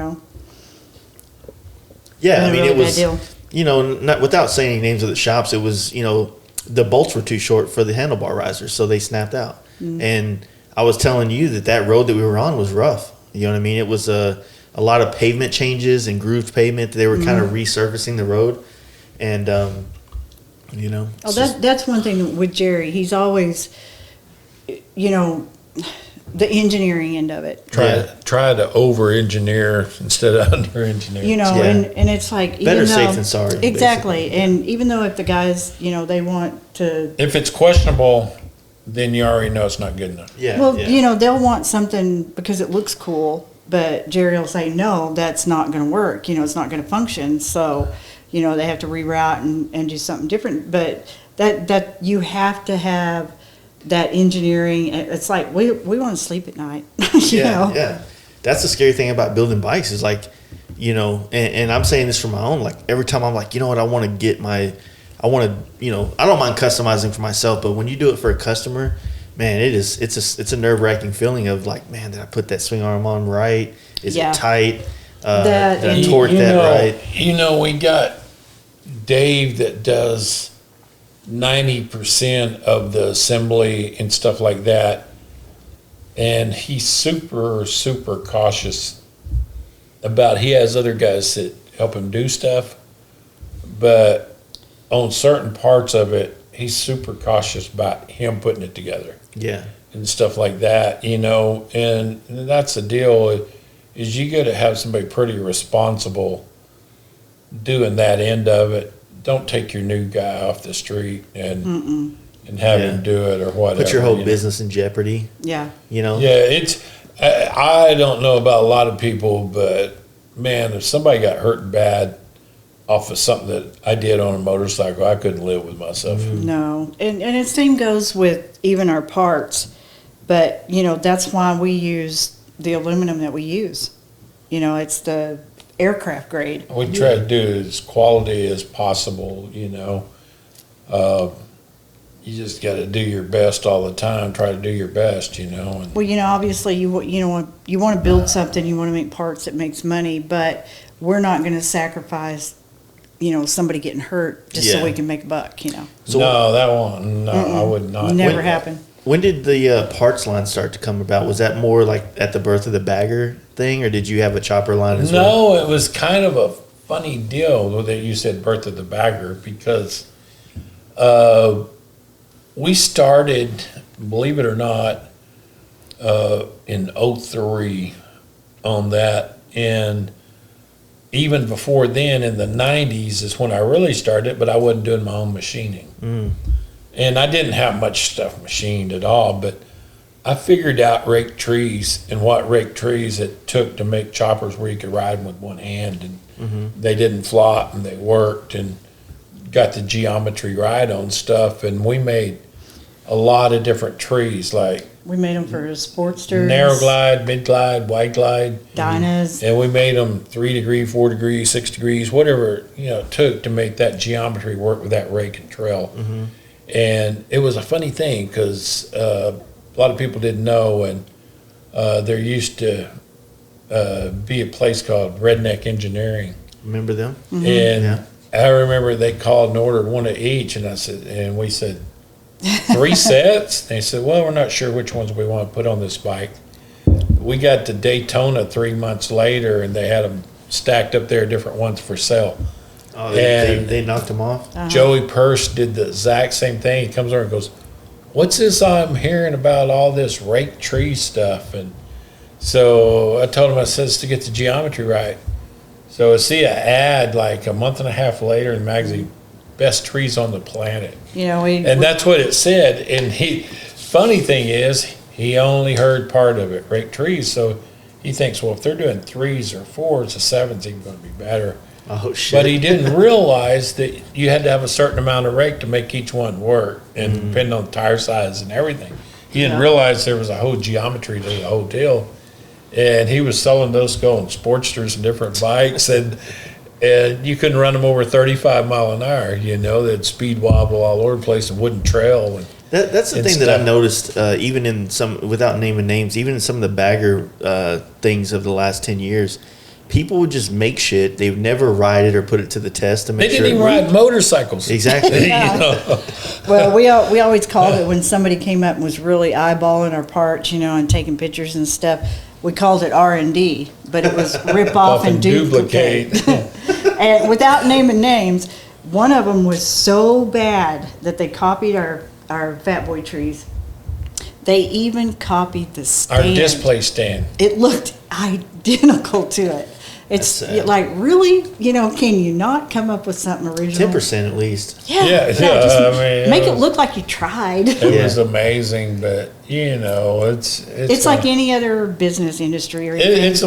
it's like See- Paul said he had one part that he named it soon to be copied.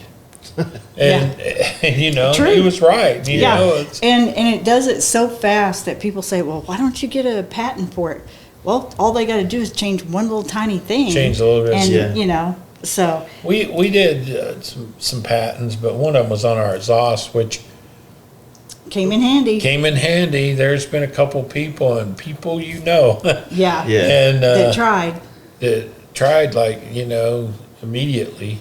Yeah. And you Well, know that what? exhaust, like for the one for the baggers, the destroyer exhaust. Yeah. Uh-huh. I mean, when I had a drag account, probably like 4 years ago, I was selling the shit out of those things because they, like I was telling Dave or maybe you, I was like, it was one of the only exhausts that really cleared the bags well, and you didn't have to worry about anything falling off when you ride it because Right. a lot of people had end caps that would never stay on the bikes. Yeah. And Yeah. the other side that was, I spent quite a bit of time, me and Dave did, developing that pipe, and I'd take it and have it dynoed and back and forth in different size tubing until we got it right. And Yeah.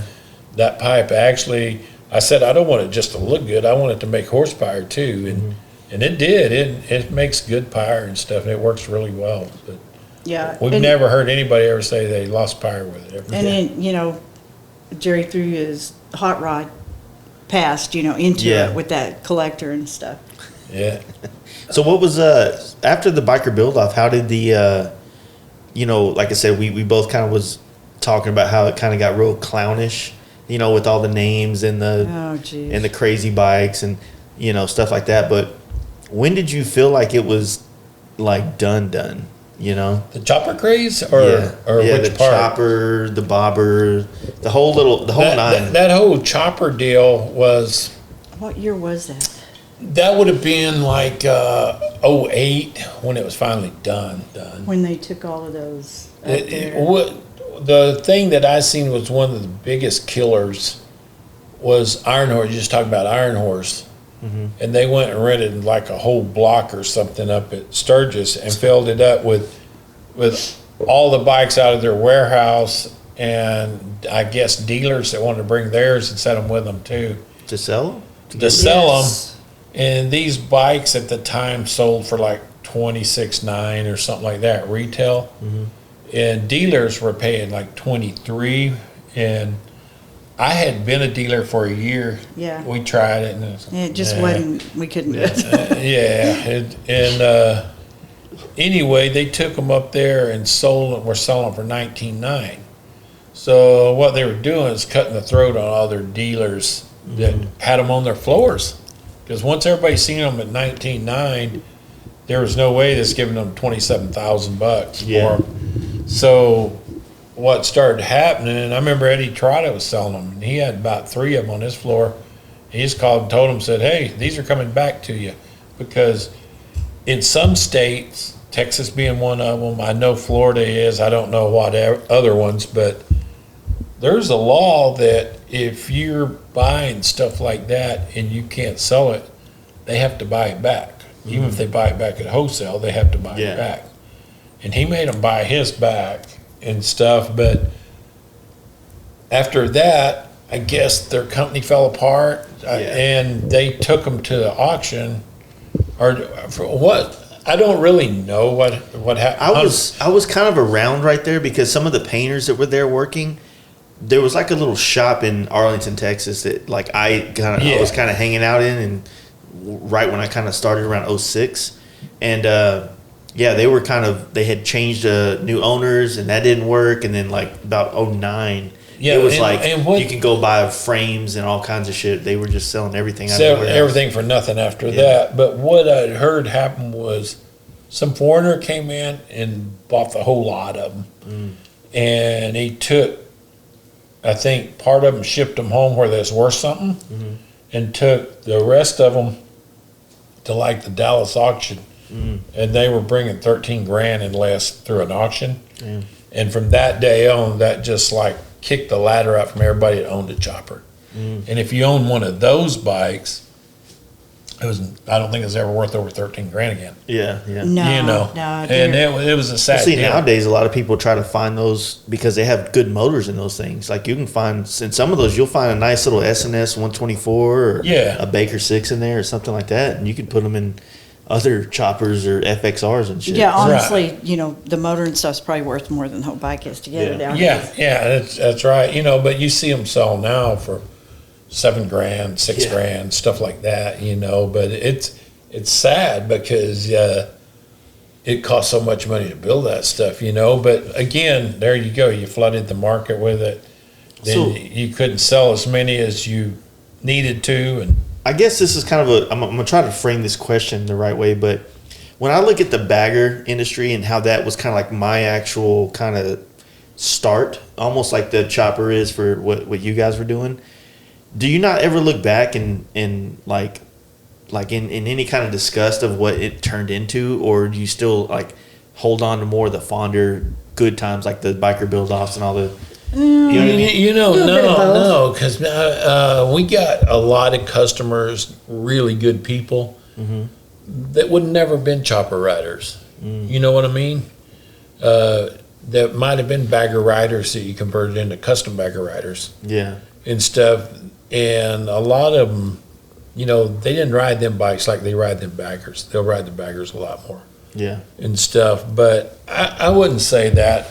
I say that you gotta change with the times, and you gotta stay on the front edge instead of trying to hang in the back edge and drag everybody backwards, because they're not going backwards. It's just not going to happen. So I mean, if you think about the chopper thing, about 96, 7, even though y'all were doing it before, but it boomed. And I think you said 97. And so you got about 10 years out of that, basically. Before it was kind of. We got at least that. What was Sturgis like in that transitional period from like 08 to, maybe I mean, I guess from my eyes, it seemed like 10 was kind of like hey, these baggers and these big wheels is kind of the thing. I'll tell you a funny deal talking about big wheel baggers and stuff. But something you said, you was talking about our parts, and when we started doing baggers. The funny thing was, like I was telling you, I've got a lot of really good customers that rode choppers, but they wanted baggers to ride their trips and stuff like that. But it's like one guy down in Houston told me, he said, I got a killer chopper. But he said, then I ride my Road King over to wherever it is, they'd go out to eat. And he said, they're having a bike show, and I ride up on a stalker. He said, I said, well, I can fix that. And I said, we can make you a cool bagger, to go with the other. So we rake and the funny part was this guy was riding a Road King and banging his knees with his handlebars. He's like 6'6". So anyway, I said, we can fix that. I said, we can build you a Road King. We'll just stretch a tank, stretch a frame forward, and make it fit you. He said, you can do that? I said, sure. So we built him a Road King, a really cool Road King, and a matching little trailer that went behind it. And he told me the first time that they rode that, they went someplace, and they were having a show, and he rode in, and he won the show on the bike. He rode up, and he said, that's what I was wanting. See, I also think that that was also, I mean, if you think about it, maybe not every little bike show was full of choppers. So then you get this colorful bagger coming up. It was like a breath of fresh air from what they see everywhere. Well, if you look at my bike I got here at the house in the garage, I don't know if you even seen it. I saw it last time I was here. Yeah, Greenland. That's a 95 Road King. And I've had it since 97. It belonged to a good friend of mine that died. And we built that bike, and the last time we completely redid it, it would have been 09, but we did it in 03. And the first time I did it, it's wheel sizes, type deal. First thing I had on was 18s on front and back, and then I had a Fat 21 when they came out on the front, and I raked it, did that. And then in 09, I raked it and did a 26. But what I was going to tell you about, you was talking about when this big wheel deal came on, we were up at Sturgis, and we had just did a 2009 Road Glide. And we were thrashing to do this. The bike just came out like 4 weeks before was, and because they used to come out in July, the cool. New Year models. So we got this bike and we raked it and we did a 26 and relocated the fairing and did some stretch bags on it, which the bags weren't very stretched for nowadays. Inches, So we did that, and Dusty, my son, was our painter at the time, and I said, just put that thing in primer, we'll take it, because nobody's seen nothing like this. And he told me he was going along on it. He says, hey, I got enough time, I can go ahead and flake it, silver flake it and clear it, and then we'll just candy it and stuff later, putting graphics on it after Sturgis. So it's kind of a really funny story, but we took it to Sturgis with us, and we had it parked out in front of our trailer, and lo and behold, that's how I met Winton. For real? Winton's coming. What year was this, 09? 09. Winton comes by, and he looks over there, and the bike's sitting there with the big wheel on it. He comes up, and he checks it all out, and he said, I might just call you next week and buy that. Okay, and that's the first time I ever met him. And I don't remember what the deal was. We was driving down the road or what, and he called and he says, hey, I want that bike, and I'll send you a check and this and that, and he bought the bike. And that was how me and him got started. It's 15 bikes later now. But the funny thing about that bike was we did it, and we did another bike, and the other one was Marcus's, I think, or else it was it was Marcus's. And anyway, no, it wasn't either, because we were riding the bike, whoever it was. I think it was the guy from New York, upstate New York. But anyway, the two bikes were up there, and we had people every day stopping our booth and said, we seen one of these big wheel bikes, and it was over here or over there, and we'd tell them what color and everything it was, and they said, yeah, that's the one. That's the one. It was ours that we'd built. But for as we knew that, we didn't know of other bikes up there at the time. So I was kind of wondering, though, what was from the industry side, what was the vibe like when the chopper thing had left, and now, I mean, was it just like Sturgis full of like your Vance and Hines and your... Sturgis was, you gotta realize that we had the big chopper scene, and that was really dying down by then before the baggers So it was more of actually a came. trickle down effect. Like Well, when the trickled away. choppers stopped, it's like they walked out the door and flipped the switch off. Yeah. Pretty close to that. It was pretty Yeah. close to that. Well, and then the it was bobbers. always cool because we always had about 20 to 25 on order all the time. And about the time we were just about to the end, then the baggers were starting to come on. But the cool part was we were making bagger parts early on for other people who were really getting into baggers at all because we'd been doing actually custom baggers for other people from about 02 or 03 on up. Yeah, we kind of before they were- transitioned into it because Ness- we were already in it. And Yeah. Ness had the rear fender and the bag extensions. Remember the extensions you buy? Yeah, and that glue you them on. mold them on Yeah. and stuff. Yeah. I remember because that was still something that took place a lot in Yeah. 2010 and 11. Yeah. And then people like Bad Dad came out with the stretch bags, and then it just kind of went down from there. Yeah, Yaffe did, Ness did, and Yeah. but Ness had the extensions first. you know. I remember it was my first day I walked into that shop that I told you I worked for. He had a Ness back end on his bagger. It was all painted up. And, at that time, I'm 20 years old. Like, I don't give a shit about a bagger. I was actually more into sport bikes than anything. But, yeah, I mean, you just molded them on, and that was 04. But So- the cool side to that whole deal was most of our customers that we had, our customer base, had choppers, yeah. but almost I'd say more than half of them had baggers at home with hopped up engines and maybe a little bit of this, a little bit of that. Well, that's what I was saying. It's like we had two really good customer chopper guys, and they had baggers, and they said they were riding their baggers one day and stopped at the station to, get gas, and they were used to riding their choppers, and everybody just swarming over to them and going, Yeah. "Oh wow, your bike and all that." He said, "We pulled up and got gas and never got any love." So said, "We want you to do something to these." Yeah, they said they wasn't getting no action, and we built both of them's baggers. They were actually out of Phoenix in Scottsdale, and we did their bikes, and they said it was a different ball game then and stuff. And I'd say from then on, both their bikes were 03s, and it was pretty much on from then on. All of our customers just about had custom baggers along with them, but they wasn't big wheels because big wheels hadn't came yet. Yeah.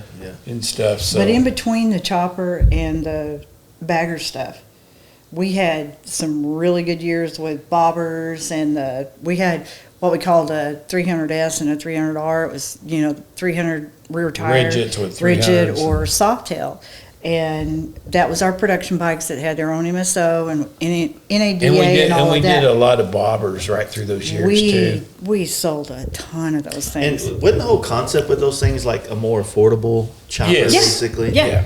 Yeah. Stripped down. And we did, ours was probably $2 or $3 grand more than a lot of the others that were out there, but they were using like RevTech motors and the Chinese stuff, and I just refused to do that. Yeah. And I was buying those crate Harley Evos, Yeah. and I would use Baker 5-speeds in them, which I actually had those guys from Custom Chrome come up to me and he goes, "Man, I can sell you transmissions for $400 a piece." I said, "I've known you a long time. How many of those do you get back?" He said, I said, "How many you got sitting in your warehouse right now?" He said, "Probably 150 of them." But he said, "We replace them as soon as you call." I said, "Yeah, but that customer is sitting in a shop somewhere Yeah. or on the side of the road while all that's going on." I said, "I'm not about that." So we were doing Bakers on ours, and we were doing BDL 3-inch belt drives on them, in which they had a total knockoff of that was imported. It was half the price, but I just refused to do that. And I did Harley starters because they didn't have problems. And man, them little bikes didn't have no issues hardly at all. I mean, Yeah. I think out of 50 bikes in 1 year, on the warranty end of it, we did like $2,300 on the warranty end. on 50 motorcycles. We, That's crazy. we even had the brochure, with all the different models and the prices and all that. I'll see if I can find one. I'll show you. But it was a pretty funny deal. Those were some super little bikes. They were. It wasn't much to them, but they were fun to ride, and you could ride them. I mean, my guys, like when we did the biker build off, they took 5 of them, rode that whole deal and stuff and everything. They didn't have no issues at all. Yeah. So you guys branded y'all's House of Baggers. Like, where did that come on? Because I felt like at the beginning of it, it's also like at the same time when the bagger thing came along, it's kind of like when the internet became way more user friendly. I feel like so ordering things online was a lot easier. And I know Yaffe had the Bagger Nation, and then you guys had the House of Baggers. Baggers, yeah. So we still got that. Yeah, we still yeah. use that. But I just thought that was kind of cool because, you can kind of like see how technology and the internet and how it works with our in like the bike scene basically, and like I thought it was cool that you guys actually like had this rebrand of the name. It's still Covington's Customs, but it was like this. We had on the side of our trailer, we had both names. Yeah. We had Covington's Customs and Covington's House of Baggers. It was all the same deal, And the reason we did that, the way I came out with that was, people used to always go, let's go to the Ford house or the Chevy house to have, work done or whatever. Yeah. And so I thought that'd be kind of cool, It didn't matter where he was from. You could go to the House of Baggers, get baggers done, and stuff. And we always liked that name. Yeah, Other people did too. It's kind of weird because we just kind of didn't, hashtag it a lot. Yeah. And then, I don't know, for some reason here lately, I've been doing that. It's, hashtag Covington's House of Baggers or like hashtag Covington Billet, promoting the parts and stuff like that. But I don't know. I think it's a good deal. Yeah. So when did you like start picking back up into the hot rods and stuff? Because I mean, you got a whole hot rod shop in there. Like I said, last time I was here, you were working on that orange truck, which I didn't get to see finished, but just from the pictures online and what you were saying about it, and the pictures you showed me, it like, how is that? Like, how do you? I feel like the car and the automotive thing takes so much more time to go through. Like they do. There wouldn't be very many people could buy hot rods to be built if you charge what it's really worth. Yeah. Just saying. But I think for the most of it, other than 2 or 3 shops that there is, it gets a lot of publicity. I don't think there's a lot of them that gets the full money they do. But those kind of draw people that'll spend all the money to get one built there. Type deal and stuff. And my deal is, I'd have to have another crew like my bike guys to build cars, that kind of cars. So I do most of the car stuff myself for is the building of them and stuff like that. And then we paint them at our body shop where the bikes are done and stuff. But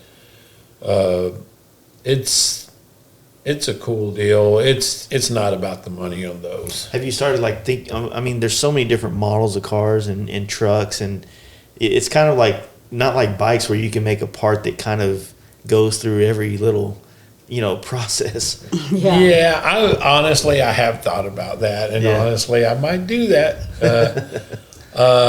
But yeah, I've thought about that for sure. And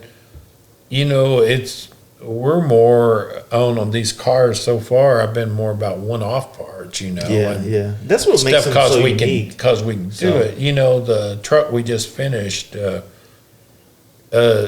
we finished it and he picked it up on Friday morning and went to a huge cruise night they had about 100 miles from here. And then the next day, he won his class and then won Best of Show and stuff with it.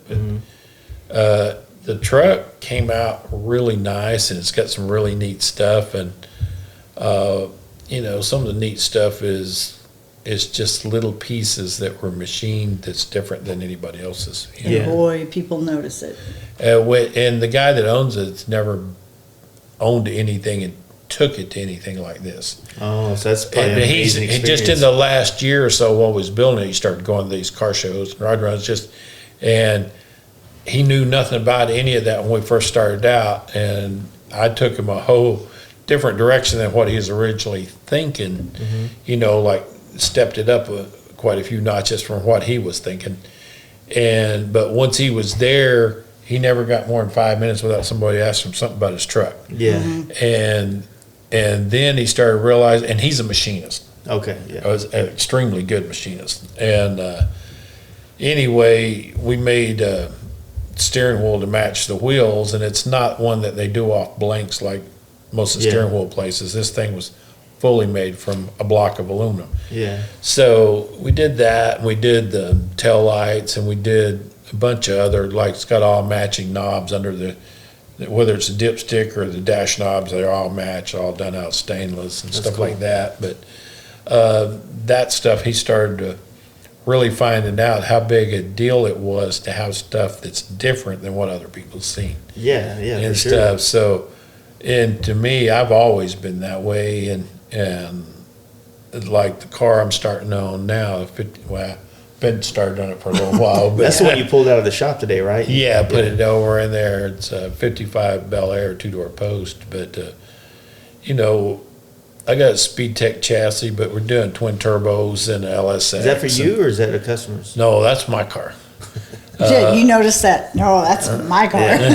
Because I remember you said you liked the 55s. Yeah, I got two other ones. I got the gasser, and then I got the other one with the Yeah. blown small block stuff in it. But no, I'm building two other cars for other people right now. A '69 Camaro with a Copo motor, and doing a '55 Chevy full air ride pickup with a blown 572. Is that the other body that's over there? In the Yeah, body it's shop? on it. Yeah, I got the chassis all built and the body on it and stuff, and getting ready to fit the motor That's cool. and stuff. I tell you but- what, you know, with technology like it is today, you wish you had like a flash drive or something that you could just plug into his brain and get all Yeah. this knowledge out, because it's such a dying thing. It you just know? I it just think it is, kills yeah. me the fact that how many younger guys are not that interested in this stuff.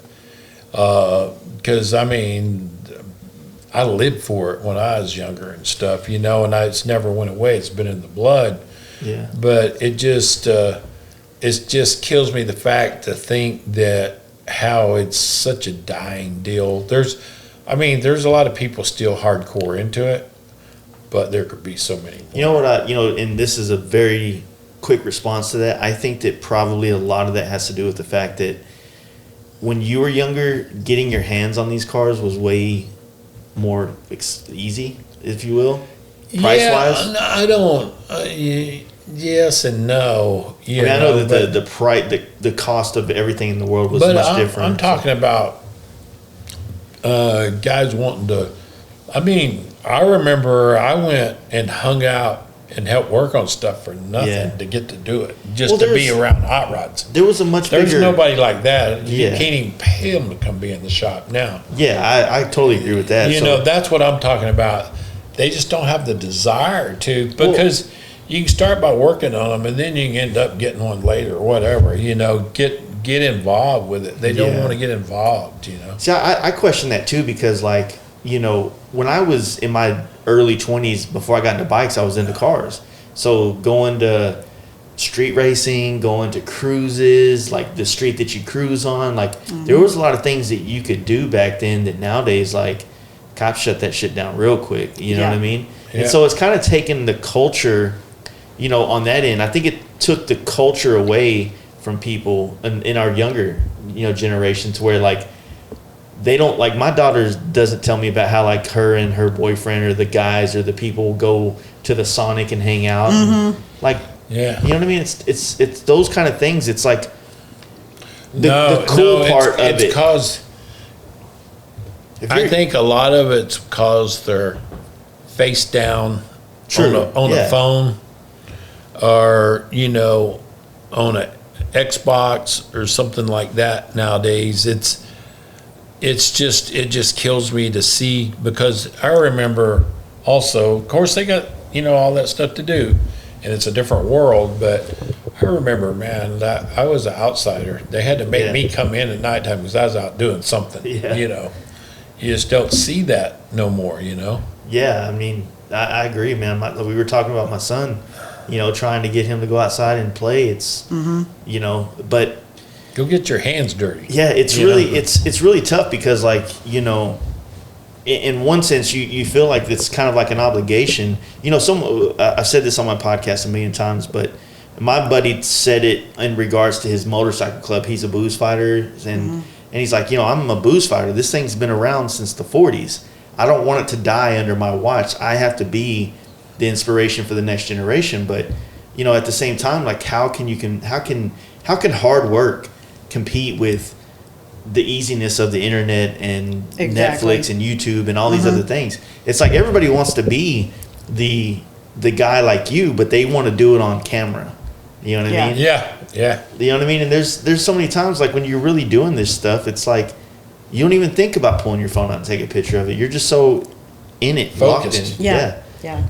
Just deep into it, I don't know. It's tough, man, like, to try to extend the culture, because it's the same thing with paint, like my culture with custom paint, I think is, if media doesn't kind of bring it back out, like, when's the last time we had a good car movie that's not Fast and Furious, which has nothing to do with actual, like, the real first stuff. The first Fast and the Furious, though, I will say, there was just like this more grittiness, like this street race vibe, this like, we're gonna build this car and then go race it kind of thing. More realistic. And then now they're fighting with cars in the air, like it's slap. You know what I mean? Like, it's not. Yeah, even it's the same. not real no more.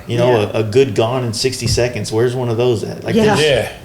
And those are just my, like, recent generation car movies. But I'm totally into those too. When's the last bike movie that's came out, or anything bike related that wasn't Sons of Anarchy? Yeah. Right. So those kind of movies and shows, I think, help catapult another couple years. They add another couple years to the lifespan of something. Sons of Anarchy. Look what it did to the club style bike. Yeah. And look what the guys are riding now. Yeah. That's how much impact that had. Yeah. I mean, it was huge. It is. And it was just like, even though it was Orange County and the biker build-off and that stuff, look what impact it had. Why is nobody filming that stuff? Because realistically, it makes a huge difference. And they may not realize how many people's paying attention, but there's people paying attention. Yeah, I mean, people need inspiration, and like, that's kind of the thing. It's like when you see shit like, I mean, I'm a product 100% of Biker Build Off and Motorcycle Mania. If I did not come home, I got a job in a body shop that happened to work on bikes. I didn't give two shits about bikes. I was a street racer in an import car. You know what I mean? Which I know you're probably like, oh my God, I can't believe he's at my kitchen table right now. But no, I totally. Yeah, I'm not into that at all. I never have been. I'm into American-made cars, but I totally get it, because it's your generation. And back to the part of what you said, the affordable for that age of kid. Yeah. So no, I do get it. That kind of goes along in the motorcycle industry. You always tell everybody, it doesn't matter what you ride, it's the fact that you ride. Yeah. And it's the same deal with rat rods. Originally, a rat rod, the whole idea of a rat rod is so a kid could get into it. It was a starting point to get into hot rods. And then, that turned into $20,000 rat rods, and stuff. But I've never ever been into rat rods. I see some that look a little cooler than others, and they do some neat stuff. But a rat rod to me is something that you start with and build it into a nice hot rod. Yeah. You're just cruising that around till you can buy the until you can build it up or make it better, or whatever. It's but a start again, point. those rat rods have gotten a younger generation into the cars. They have, and honestly, there's some of them that won't never get out of the rat rods because they love it. Yeah. And if they do, that's their culture that they build. But if they do get out of it, move up or move to a different one, then it got them into it. So it's still not a bad thing. I remember when it first came out, I thought it was a neat deal that you could get, the kids could start and have them a hot rod. It's still a hot rod, most of them. even though it was a rat rod, you know. Yeah, like I said, I think there's a lot of social things too that's gone into the demise of the hot rod culture. Just the like I said, the tuner culture. You know what I mean? And I think, like I said, if you're a kid and you jump in a car, like back in, I imagine, the 70s and maybe even the 80s, like, if your car's not perfect, you're not getting pounded with ticket. You might get a ticket, but that ticket didn't come with like 3 years of surcharges and other things on top of it. And now you're in a system. Now you're in jail for no front I used to license get plate. sometimes 3 tickets a week. Yeah, me too. And you just, back then, it didn't go against your insurance and all that stuff. You just paid them and moved on to the next one, bringing up the boys, they were, always into the cars and stuff. And this being a small town, there's always that one little busybody mom, Yeah. And she thought she was really, really going to tattle on one of the kids. She said, "Oh, I saw Dusty, he was racing down, blah, blah, blah." And everything. I said, "Well, we kind of taught him that, so, It's like, if he gets a ticket, he's paying it. I just tell them I can still blow their doors off, so. Yeah, there's a lot of that stuff it's almost, I guess what the deal is, it's like maybe there's just got to be this new way that we all and I say we, even though we're very different age and whatnot, but we all as the people that are doing what we do now to find a way to make it appealing. And for sometimes it's just build cool shit. And eventually people will fucking respect it, To me, I don't look at it, like you say, even though we're different ages and stuff like that, the type bikes, like what you're doing, might be a little different than me. And maybe it's just because I hadn't done one yet, But I can tell you this, that 10 years ago or whatever, the older guys than me that was doing the old stuff, or the guys that's riding the old restored panheads and stuff like that, I've always liked it all. And the age group never really mattered to me. And that was one of the things that I thought was the coolest thing about motorcycles, is it's a leveling point. And a perfect deal on that, you talk about different people and different cultures and all that. The table sitting in our showroom, we used to have a bunch of different guys come in on Saturday and hang out. Yeah, we'd have like a coffee and donuts thing. Yeah, and I told Kathleen one day, I said, check it out. We had a doctor that was a surgeon sitting there that we built a bike for, and we had a guy that owned an oil field company sitting there, and then we had another guy that worked at the tire store that was a tire changer, and then we had Wayne that was another oil field guy that ran an oil field company, and everybody's sitting there at the table, and the rest of that stuff didn't mean nothing. The only thing that all they were talking about and having a good old time about was talking motorcycles. Yeah. And, and that's what I tell people about when we go to Sturgis. I said, what a lot of people don't know is that, and they start telling us, well, what about all this bad stuff up there? And I said, hey, 99% of the people are just like us. They're just regular people like all these other people you see around town and stuff.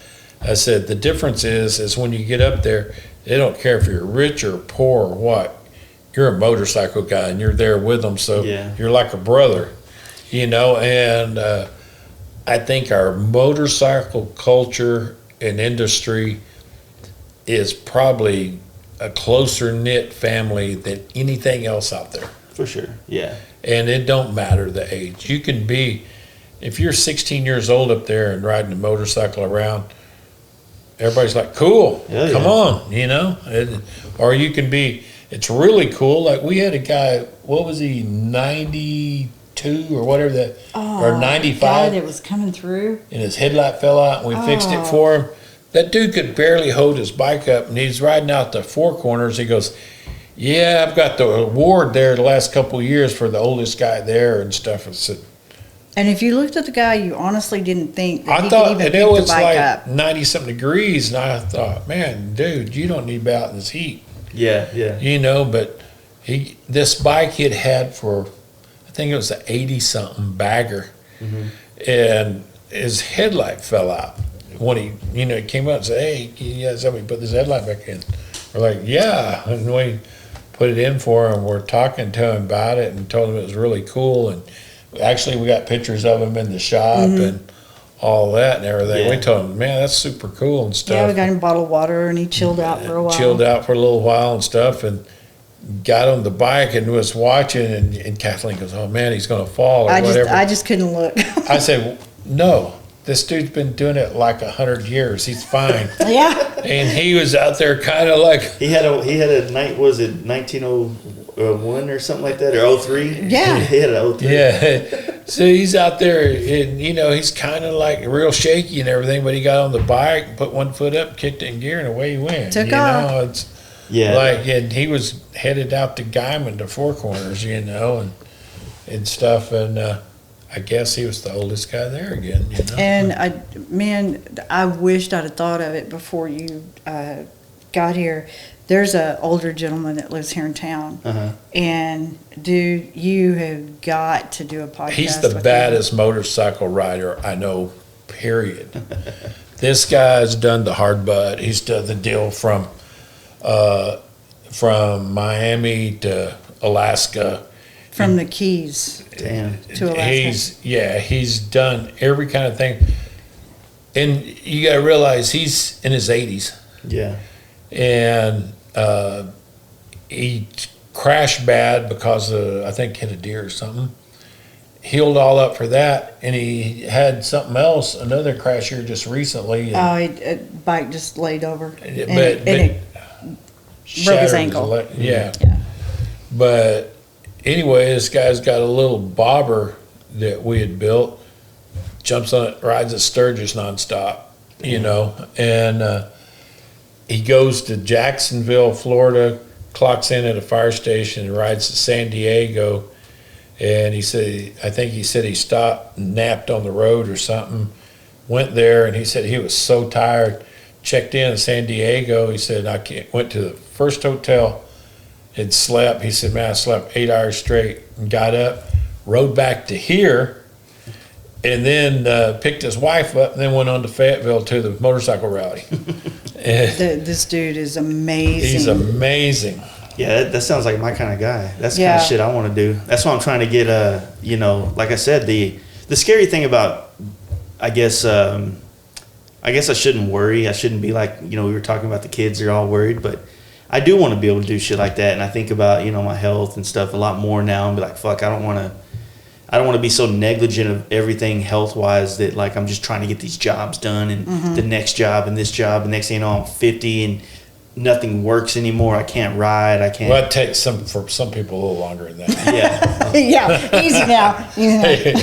Well, I just worry about it. The main thing with me in painting is I worry about my ability to, breathe and things like that, because we paint with masks on, but you see me in there every time I got the airbrush and the pinstripe colors, like, I don't wear masks when I'm. Man, I want to tell you something just from my viewpoint. My viewpoint is just go full out and do all you can do every day. Yeah. Because I've had friends fall over dead at 30-something years old and stuff like that. And you can't worry about all that stuff, because if you're the chosen one that's going to happen to, it's going to happen to anyway. Within reason. Within reason. But I mean, man, you got to just live it. I mean, you can't worry about everything that's going to happen. Yeah. Because if so, you might as well just stay home on the couch. Just my opinion. Cool. Well, cool. We done 2 hours. Y'all good? 2 hours? Yeah. Holy cow, yeah. It's bedtime, isn't it? Yeah, it's past mine. For some people, yeah. Oh, whatever. Well, cool. I appreciate you doing this, and like I said, it's This has been a blast. awesome. Like I said, and probably see you. I guess tonight's our last night here in the house, and then Yeah. But I just want to say one thing. We're not done with this bagger deal, okay? Yeah. We're not done, and we got new stuff coming. yeah, like I said, the soft tail that we're doing now, Wins. Like, I'm really excited for everybody to see what Dave and you guys have put together to build this bike, and then the baggers that you guys still put out are top notch. Well, the one thing that we always noticed is when a lot of places built just choppers or just this or just that. We've always built all of it, whether it be choppers or bobbers or Pro Street bikes or baggers or whatever, or FXRs, whatever. We don't care as long as it's cool when we're done, you know. And, you know, something new comes along, it's cool, we're in, you know. And that's what we're after is the next deal. Cool. Well, I appreciate it, guys. They'll all be able to see you guys at Sturgis at the Black Hills Harley Davidson. You won't miss the big trailer when you pull in on the big loop. That's right. Usually on the back wall right there, right? Yep. Back right of the trailer is right next to the interstate. Cool. All right. Well, thank you guys. We'll see you in Sturgis. All right. Cool. I really hope you guys enjoyed that. I want to thank Jerry and Kathleen for all the hospitality they've given to me, letting me come paint bikes up there and stay in their house and, you know, just annoy them with all my shit. So thank you guys.